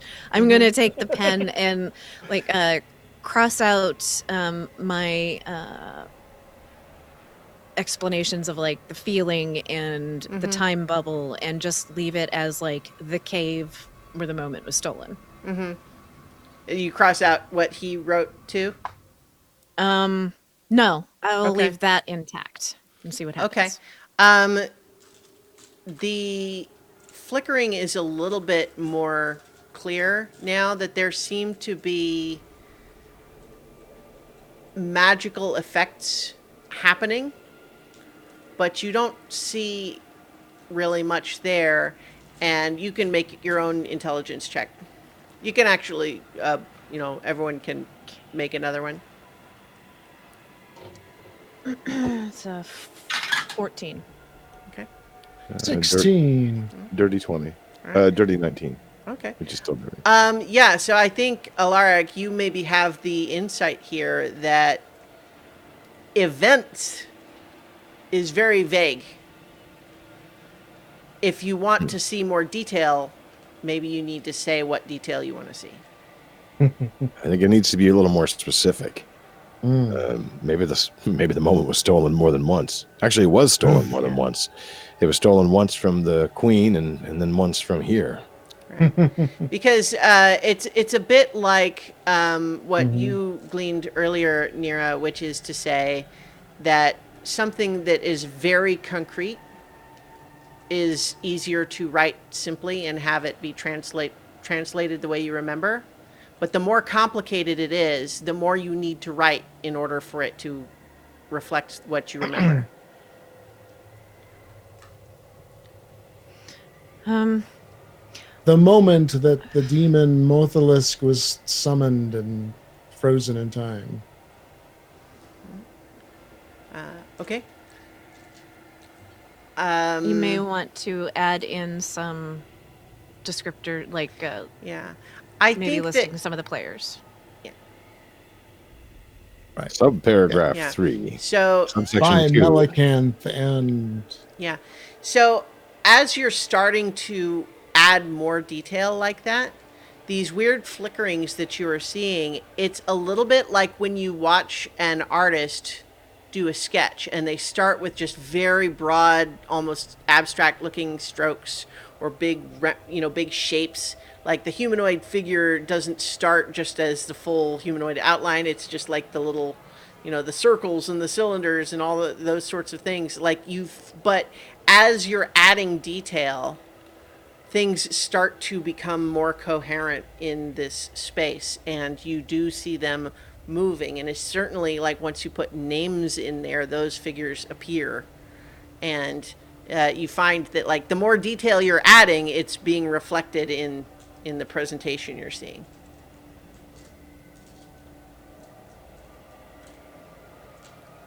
Muted again.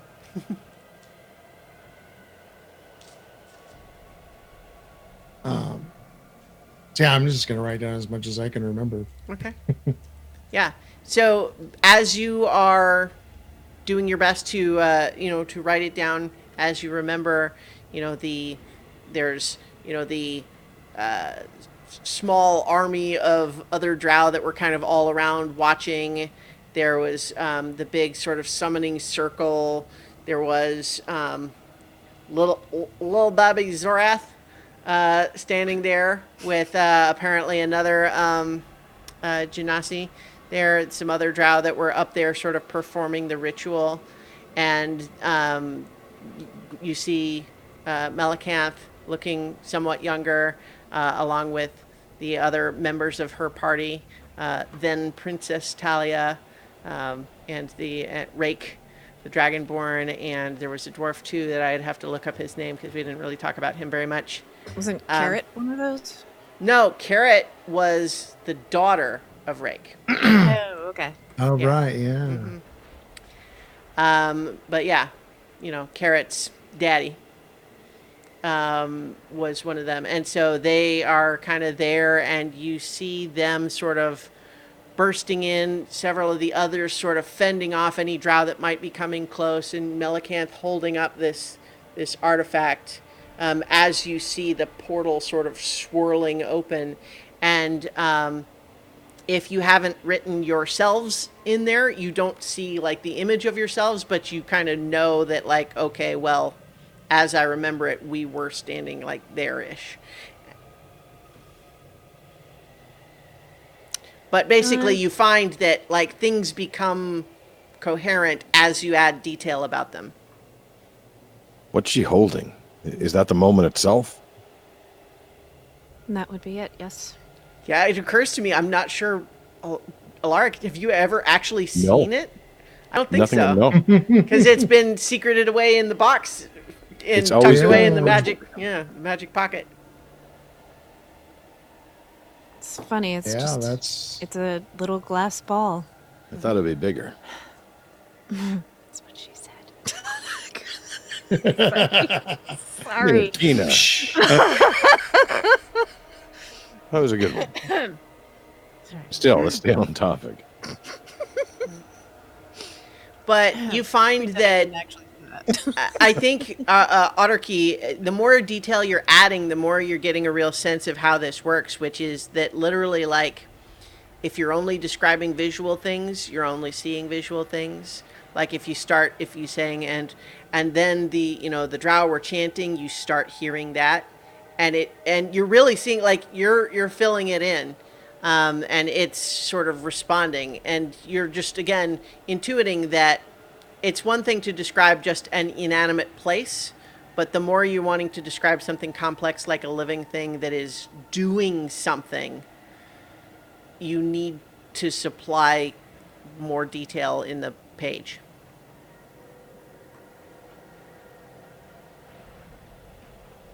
So what I don't understand about what happened then, she stole the moment, but then all of the people here, how did they get out? Where did they go? Maybe they're still there. No. Because Zorath's mother was taken away, and Zorath was left behind. So he And claims. The drow took him essentially as a slave.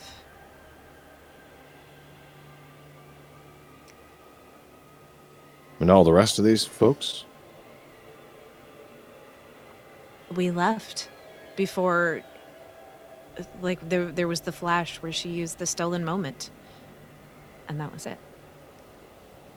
But she survived, and this one, you said his name was Rake? yeah. He went on to have a family?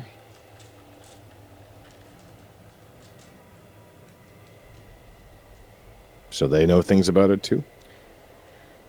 How did they get out?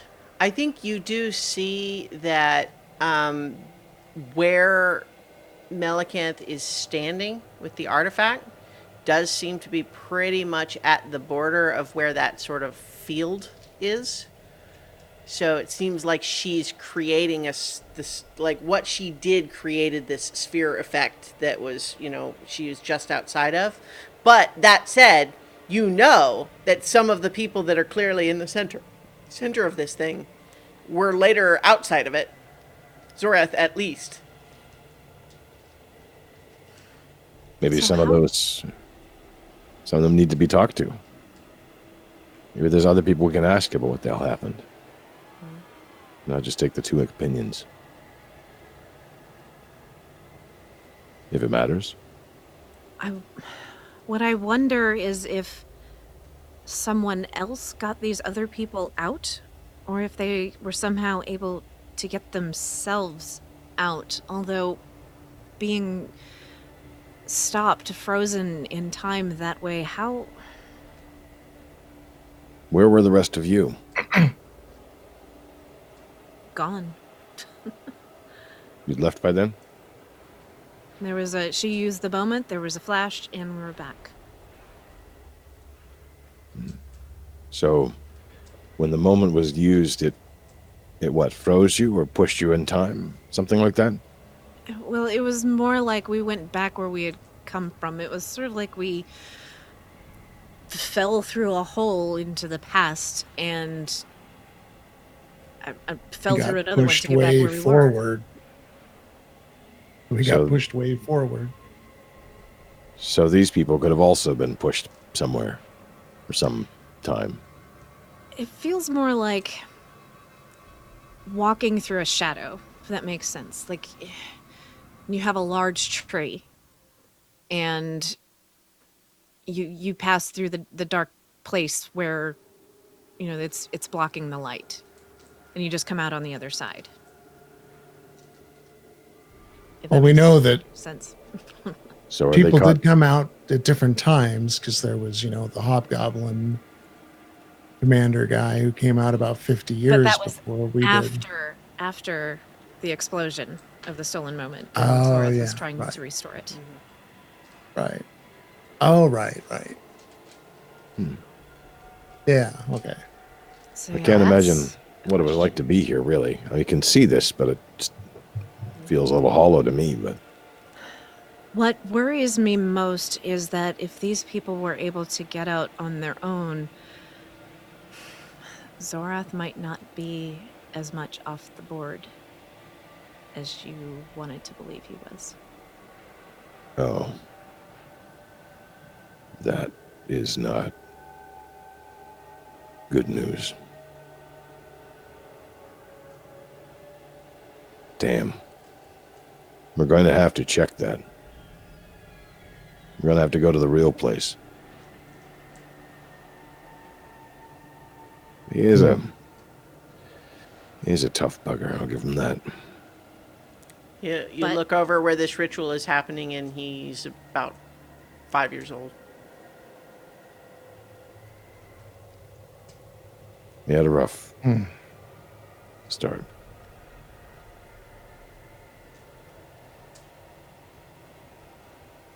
If you can restore the moment, he wouldn't have to have that, I suppose. Well, if we knew where Melicanth was, we might be able to ask her how those people got out. If she knows. We don't even know where she is, so... All we know is safe, I guess. Do we really know that for sure? Depends on if you trust Mugen. Well, what Technically, he Mugen said said was that- yeah.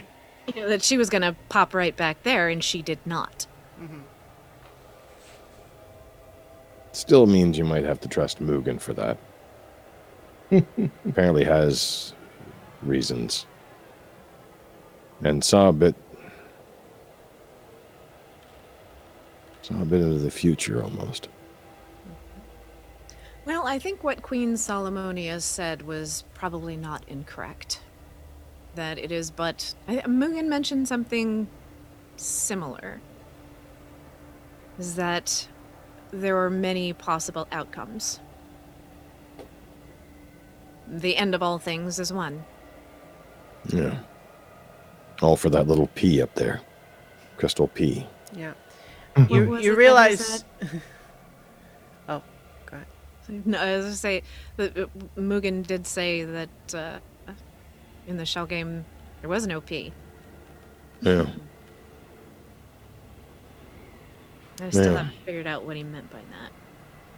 Maybe it's not a thing we're looking for. Maybe it's something else. Maybe it's Melicanth herself. Or maybe even Say Zorath, I we suppose. were the P. I'm trying to remember the exact wording. Pretty sure we're the shells. Or maybe even just the table on which this is being played.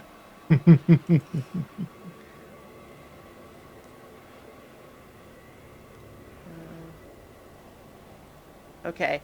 That So was in the note, I think, yeah, when he sent us. yeah. the- So homage. it is when you got the note. And let's see if one of you can beat a 10 on a history check, I'll read it to you. Hey, I'm actually pretty good trained. at those. I'm trained in history now. I have a +9 to history. Well, So do then I. as long as you Aha. don't. Well, I think you guys. 14. All right. So So 24. yeah, the note Yeah, the yeah. note that you got from that Mugen sent with Arwen was, remember, knuckleheads, the shell game isn't about the shells, it's about the P. It doesn't matter what happens to the shells so long as you get the P. Because the P is never really under the shells, is it? Yeah. It's all about misdirection, I guess.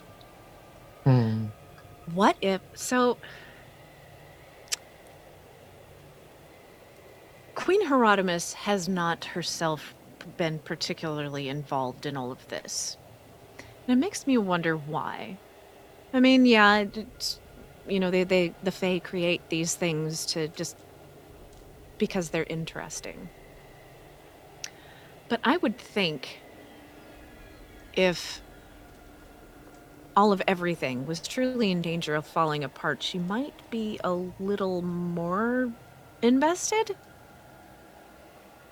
I mean, one of the things that's definitely different about the lands we've been through recently, the Feywild, not a single sign of a portal that I've seen. No cuts, no tears, nothing. Just that Maybe. we've seen. Right, but that might mean they're not affected by it. But what if she's not concerned because maybe... It really all depends on who's running the shell game, I suppose.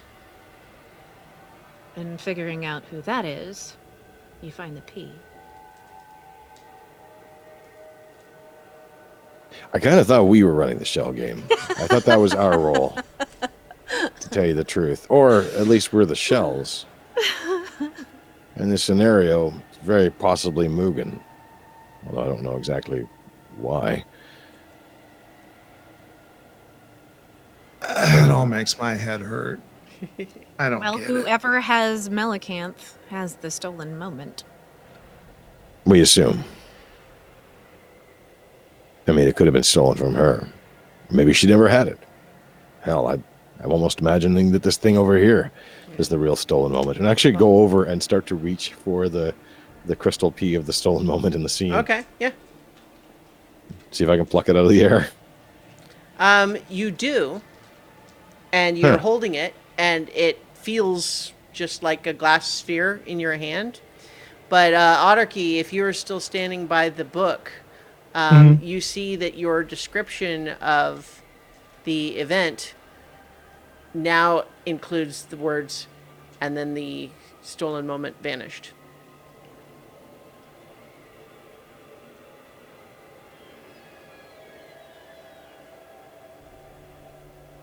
What? And you see that this sort of ritual that has been sort of repeating, because it's not that long, as you guys have been kind of watching it sort of on loop as you talk, you realize now that once it sort of resets, it's there again, even though you're still holding it, Alaric. But then when it gets to the point where you plucked it out, it vanishes again. Huh. That's odd. And you realize that the people in this little scene now are reacting as though it has disappeared. But there's a lot going on. They don't necessarily seem surprised so much as like they had no idea what would happen, and this was one of the many possible random things that might have happened. Wait a minute. Is this before you guys left or afterwards? Because none of you were here, then you didn't see this part. No, we didn't. So whose memory is it drawing it from?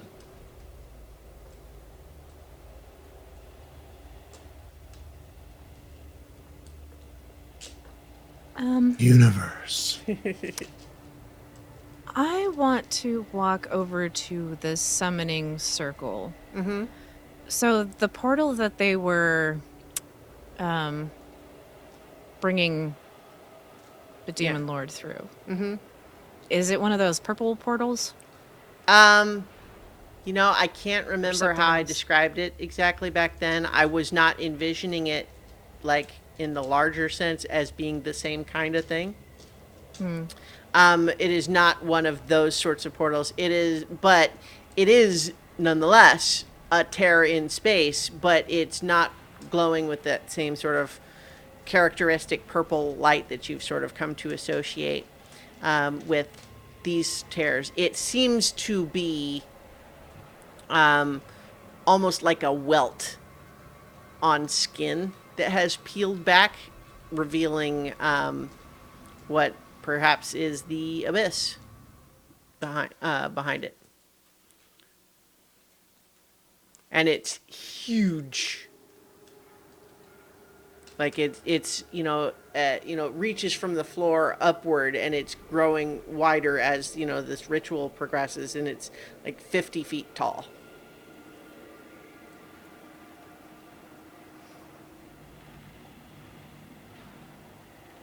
Man.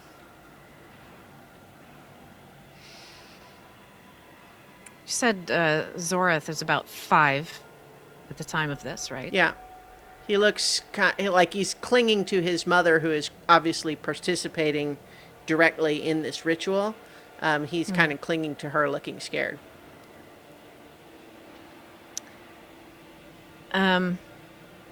Is this like I'm trying to figure out like if I could separate him and move him, like physically. You could try it. Yeah, I'm gonna give it a shot. I'm gonna All right. pick him up Okay. and move out of the area that would have been taken by the time bubble. Okay. So you kind of scoop him up, and as soon as you've sort of pulled him out of this little pre-scripted routine, he kind of just becomes inert like a doll in your arms. And the other people left in this scene suddenly now react as though he has disappeared. Like you can see his mother like looking down uncertainly and like sort of stumbling in her ritual. Wait a minute. If they're reacting to our changes here, we could test one of our theories. One of the ideas was, what if we went back in time and prevented the stolen moment from being taken? We could try it. I don't know if it's an accurate view of what would happen, but we could at least try it. I mean, I technically have just stolen it anyway. But then what do we do about the portal? I'm going to continue moving Zorath outside of the... Okay.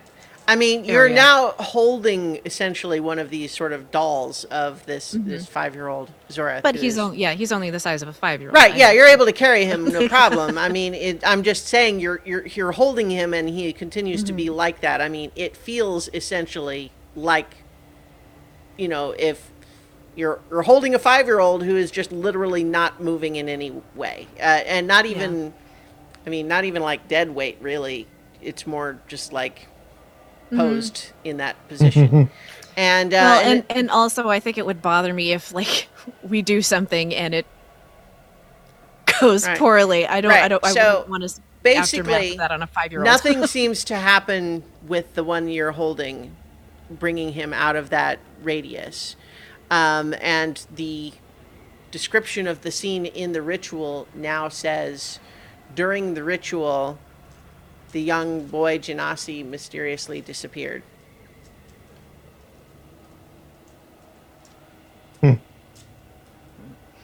I will set him down into the side and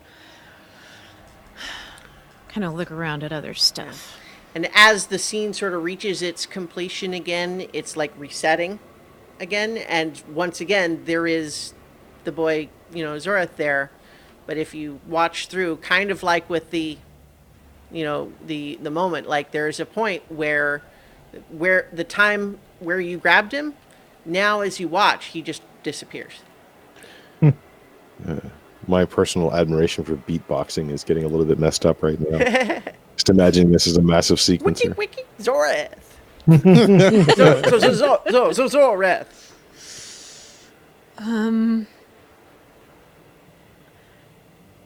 Okay, I don't know. so I want to take another piece off the board. Okay. I want to remove Zoreth's mother. All right. You're finding that, so you wait until the scene is resetting again, and so at what point are you intervening and what are you doing?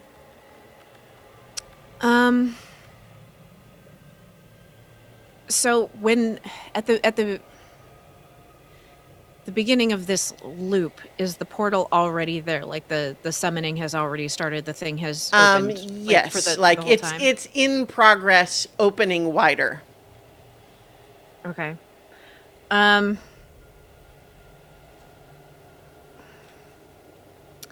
trying know to that- determine the best point to take her out of the equation.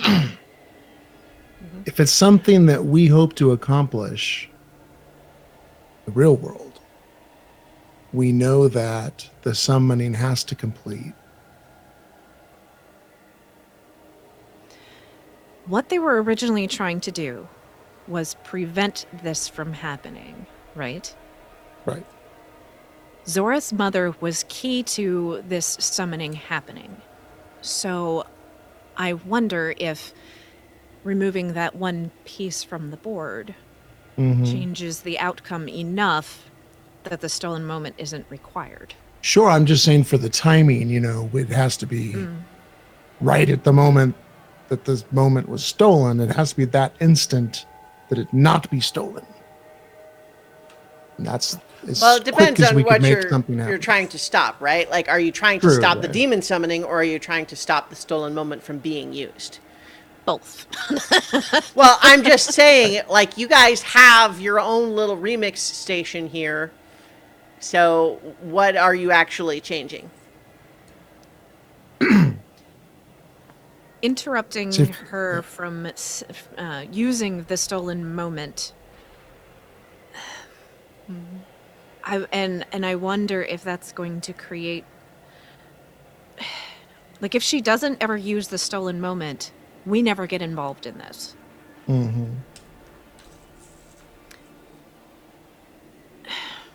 So she has to use it. And then we have to go and put it back after she's used it.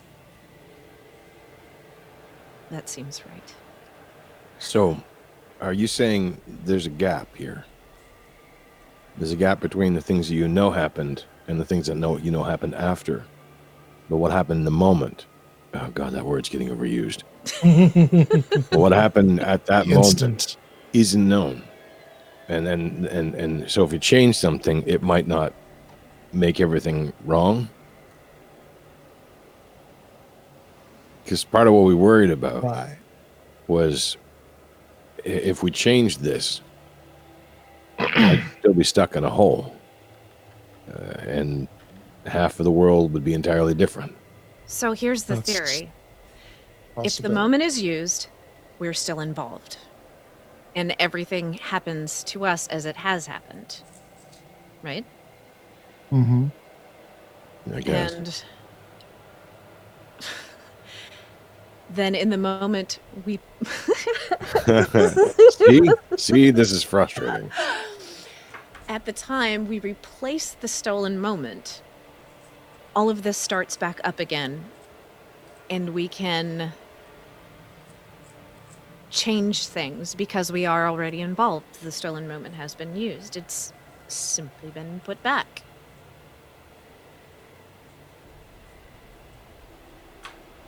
Yeah. I think that's what I said. So think of it this way. You have a piece of thread, right? Mhm. And that thread you would normally have it taut. So if you bring them a little bit closer, a loop would form, right? Mhm. But you would still have that piece that sort of looked straight like a line. There would just be a little something below it circling back around. Let me try a different analogy. When you start the shell game, they show you where the pea is, right? Then they move pieces around, and you presume the shell is under, or the pea is under one of those shells. And then you choose, and it's shown that it's not. It's under a different one. But while it was moving, you didn't know where it was.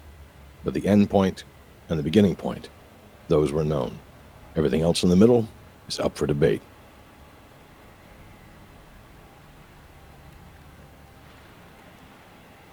Maybe we just need to shuffle the shells the right way. Well, that's And kind of what Are I'm we the saying. shells? Like I said, I agree with you. And I think that's what I was saying. We just were not saying the same thing. But we're Seems not the very shells. complex. Anyway, so what we have to figure out is what we do after the moment is put back to keep everything from running rampant. That is, of course, assuming we can actually get back in time. Or maybe you have to. Maybe you have to tell your younger selves to do a whole bunch of things for 100 years. I wasn't even born when this happened, and I'm the oldest of us.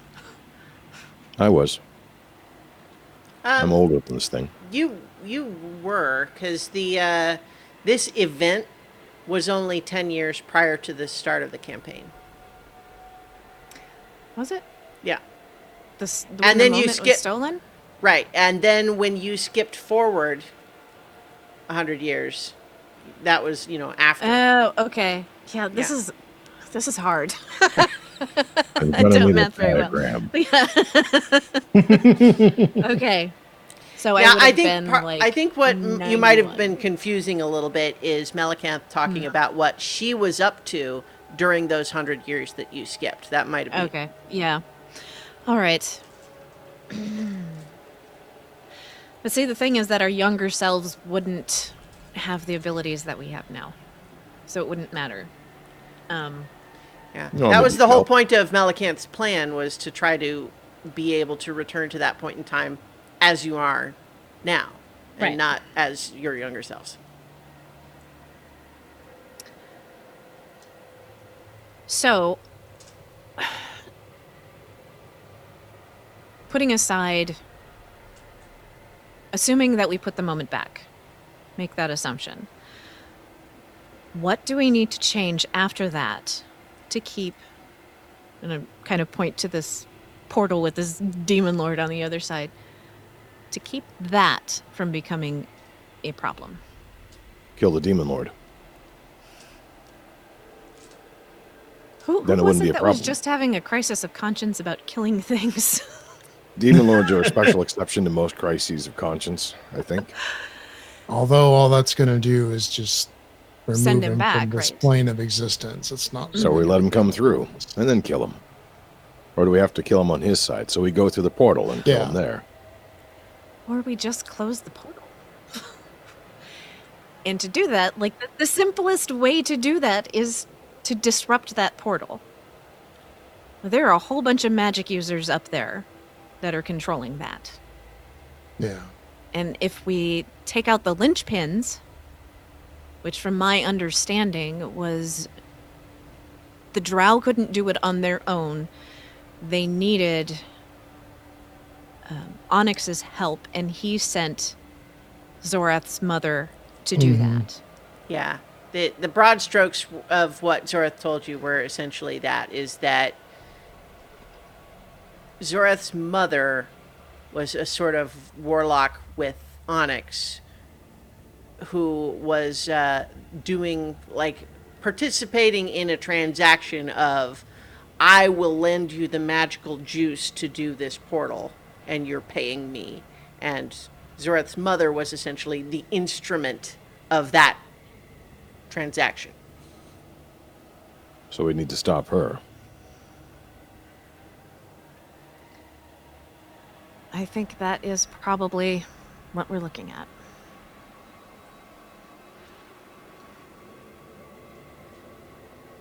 Yeah. So, at some point, I gotta figure out at what point to take her out of the, like, just by casting banishment, anything, it could disrupt it for like a minute. So let me describe a little bit more in detail what you've got, because the scene that's sort of been playing on a loop is essentially the parts that you guys witnessed before.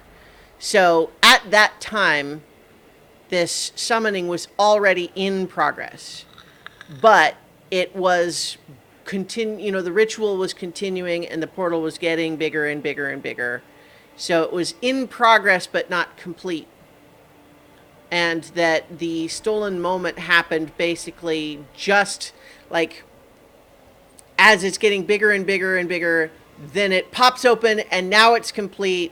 And it was moments after that, seconds later, that, it was essentially Melicanth's party saying, we're too late, we have to do it, get the moment.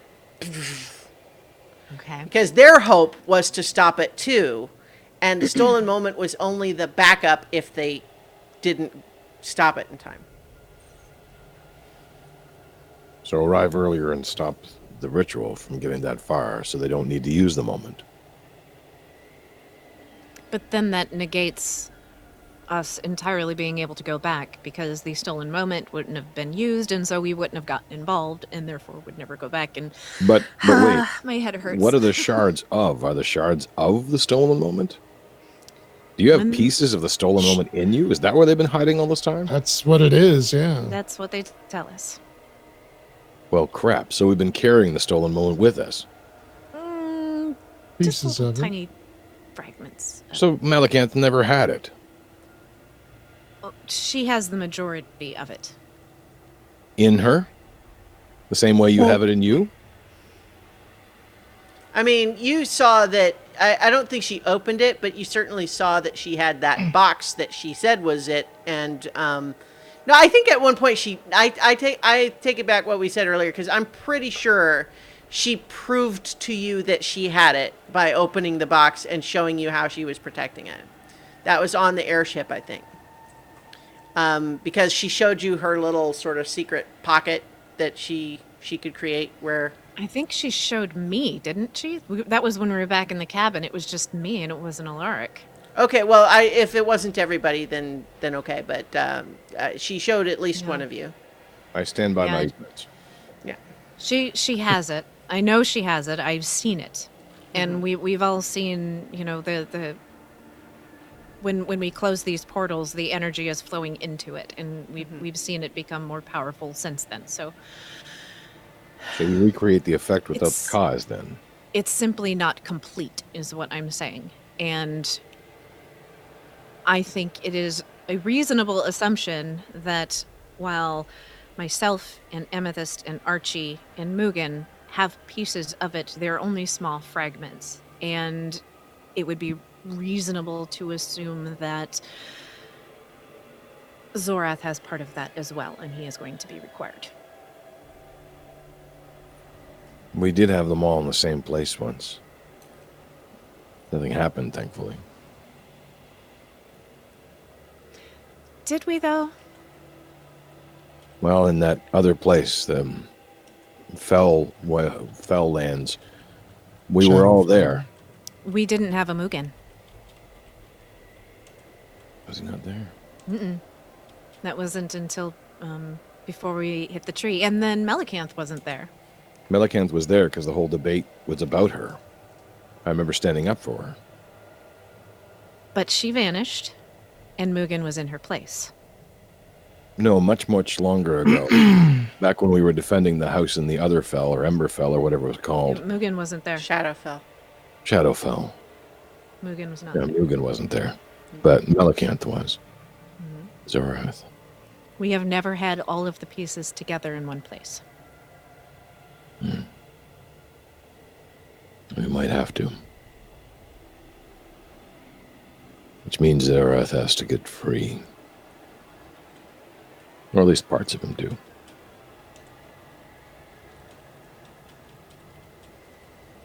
Yeah. This is all theory. I don't know if any of this is real. Is this what we think would happen? Is this what actually would happen? That portal is going to be a problem for when this is done. Yeah. While you're having this conversation, the scene continues to just sort of reset on a loop. I think it's probably only about maybe 45 seconds long. The portal is growing and growing. It's working on it, and then there's a point where the young Zorath vanishes from the scene. The mother seems briefly distracted, but doesn't stop what she's doing.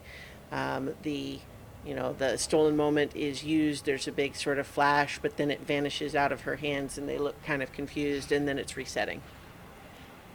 So, in the moment where the stolen...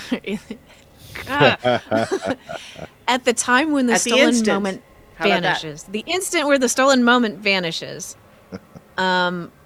just to try it, I'm going to remove Zorath's mother from the summoning thing just to see what happens. Okay, so that is after the ritual was completed. Right. Okay, so I'm just clarifying that what you mean. Right, yeah. I'm just... Yeah. Because it might... That's really only seconds before the end of the scene. I don't know. It's really seconds before the end of the scene, so there's really not much time for there to be any change at that point. Because the ritual is complete, the summoning is done, like the portal is open at that point. I mean, that was the whole reason they used it, was because they could no longer interrupt the summoning. It was complete, it was accomplished. Yeah.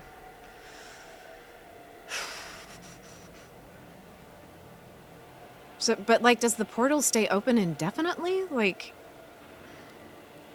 Do they have to actively dismiss it, or do they have to concentrate? Make a religion check if you want to examine the ritual being performed and try to understand more about it. I do. 23. Yeah, so the thing is, you go and you sort of look at the ritual being done, and what you realize is that there is some significant portion of this ritual that would have been done in advance, meaning like with materials provided, that that some of these things that are laid out on the altar probably must be,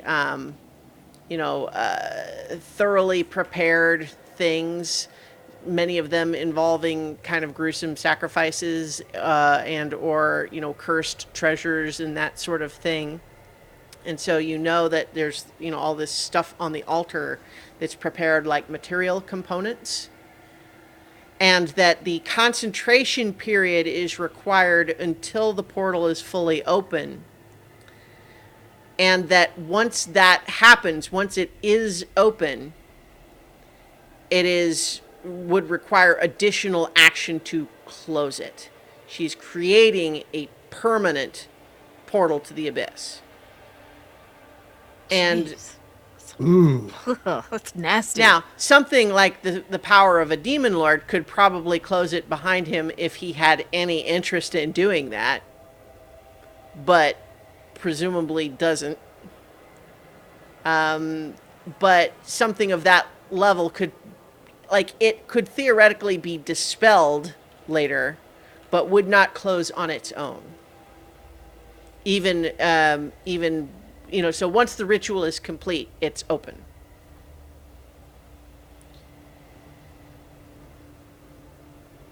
And you realize that probably means too that, like, not only is the demon lord coming through, but like whatever other demons feel like it.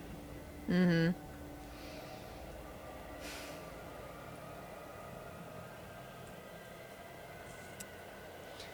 You do recognize one other element of it is that there is a large circle all around sort of this viewing area where the ritual is being performed and where all the drow are standing. And you believe that that is meant to be part of the ritual wherein the demon lord coming through is meant to understand, do what you want to anyone outside this circle. But it is the people inside this circle that brought you here, and so you should not harm them. And I think with a 23, you know that that's dicey. Demons are not devils who will slavishly obey the terms of the contract you sent. But Yeah, that was my next. yeah, my next but question. that said, there is some. This is clearly a very powerful spell, and you get the sense that, like, the demon lord's going to be more or less indiscriminate and not necessarily inclined to work extra hard just to kill these people if he could go kill anyone else he wants to. Right? So, like, if he would even have to just work at it to get through to them. Who are these people that are bringing this demon through? We So, presume that Zorath's mother was there as an employee of Onyx. Employee is a rough term, Right. which may mean that Onyx himself is interested in this. But who are these others? Why are they doing this? I mean, what you didn't know at the time, it happened, but you do now, is, well, you can answer in character. So, as far as I wish I had more detail about this, but from my understanding, the drow used to be. There was some sort of split in the elves, and the drow went down here, and the high elves stayed on the surface of Mount Rishama, which is where I was, and I had no idea any of this was down here. And I don't know if it's widely known, if there's any information on what happened, or even what side of the story. I would assume it would just be the High Elves side of the story. I know my people.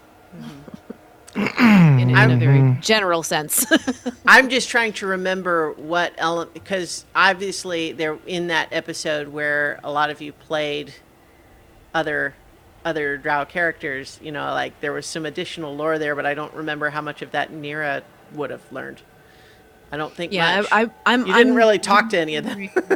Yeah, I'm trying to remember where I got this information. I think it was maybe the spirit of Lake Elamon. Trying to remember. Oh no! It was during the ritual when it did. I conjured the temple. The temple, yeah. Temple of the gods, yeah. I think that was part of the information that I got. Right. Is that there was a split. Yeah. Mm-hmm. Yeah. So they're just doing it for what? Revenge? They didn't want to live under the burden of the shackles of the spirit of Rushama. They wanted a different way, or I don't have a full grasp of the story. I don't fully know what happened. I wonder if we need to know more about them before we can do any interfering here. And it is something that I've wondered about. Mm. We haven't had a lot of opportunity to pursue that particular thread. Did any of them survive this? I have no idea. The only people that we've seen from this event are Melicanth and Zorath. You know that there are other dark elves, but you don't know if any of them were here. I kind of hope we can take this book with us. I'd like to see how Melicanth sees this. Oh, I'm afraid that won't be possible. And then you suddenly kind of realize that standing over in the corner is this orange-skinned woman who is kind of wandering around the scene, watching it with sort of a casual disinterest. You again. I checked to make sure my boots are still on my feet. Is this a friend of yours? That's the hag. Well, it's nice to see you again, too. I am always fascinated with what mortals choose to do with this sort of power. You do realize you could have created anything with that book. Anything that you could have envisioned, not merely things from your own past, anything you could describe in the book and it would be made manifest. And what did you do with it? Well, this. Eventually. Anything we would make are just fantasy. It's not real. I mean, the skates were pretty real. Real It's all is subjective regardless, I think you'll find. Real to whom? You were able to walk around in it. Is that not real? Temporary. Well, this is all just illusion. Even if it's useful or fun at times. Is this your book then? She actually suddenly appears in front of you and then like jabs you in the shoulder with like a bit like overly long bony finger and just says, "It's not an illusion, it's an illustration." What's the difference? She gestures over and the book like flies to her hand and she says, "When there was nothing, entities had to create things to exist. Because what else are they going to do? It's not easy. So the next time you want to complain about your reality, think a little bit about what sort of reality you made when you had the power. All right, enough with you." And you suddenly find yourself just blown like tumbleweeds up into like a cloud of dust. Damn it. You should have been nicer to her. And you find yourself sort of No way, flipping and she's a floating bitch. around, and you realize you're up out of the model and you're up into the mist again. And then you realize you're starting to hear the sounds of dragon roars and Amethyst and Caden saying, "Where are you guys?" Damn it. Oh, Repeatedly. Ah, here we go. Playtime's again. over. Yeah. So, perhaps next time we will continue with the dragon encounter. So rudely interrupted this time. So, thankfully, in the chat, Smarta Master is letting everyone know that something we do at the end of our episodes is the audience has the opportunity to ask questions of the characters to have character answer in character. So this is not a question for the player, but the character. And if anyone has some questions, the floor is now open. thank you, Smarta Master. I thought the sky was open the way we were going. Wonder how long I can keep this rope attached to near Keena's ankle. I was honestly really interested to see how that was all going to go because, you know, as somewhat indicated by at the end there, it's kind of like you guys were given a blank book. What do you write in it? I had no idea what you guys would decide. Ooh, good question. Yeah. So we've got a question. So for everyone, if you had a chance to write something in the book in private, what would it be? Yeah. There were a few things that came through my mind. Well, Not I mean, those I don't things. mean to be a wet blanket, but Archie's convinced this is just a waste of time. This is fantasy. None of it's actually real. We were like in the fairy realm for a long time, and he feels that we really need to make things start happening. Well, if Nira could have written anything in there, she probably would have conjured a scenario for removing Zorath from the time bubble. She purposely did not write him in there in any context, refused to. Didn't Well, he want to was see there, him that way I guess. again, right? Yeah. Yeah. There was. So if no one was looking, then Nira was definitely going to, yeah. Yeah. Sure. I was there were a lot intrigued of- by the anti-magic rune, but you guys didn't really explore that further after the sort of initial. A rune appeared, but you really didn't experiment with it. the experiment was from Alaric's point of view. He doesn't know what one looks like. Well, exactly. So That's kind of my yeah. point, is that you really didn't describe anything for it to do, and Alaric doesn't really understand what it's supposed to do anyway. Yeah. So it didn't do anything. Yeah. I didn't realize neither of the two of them would know either.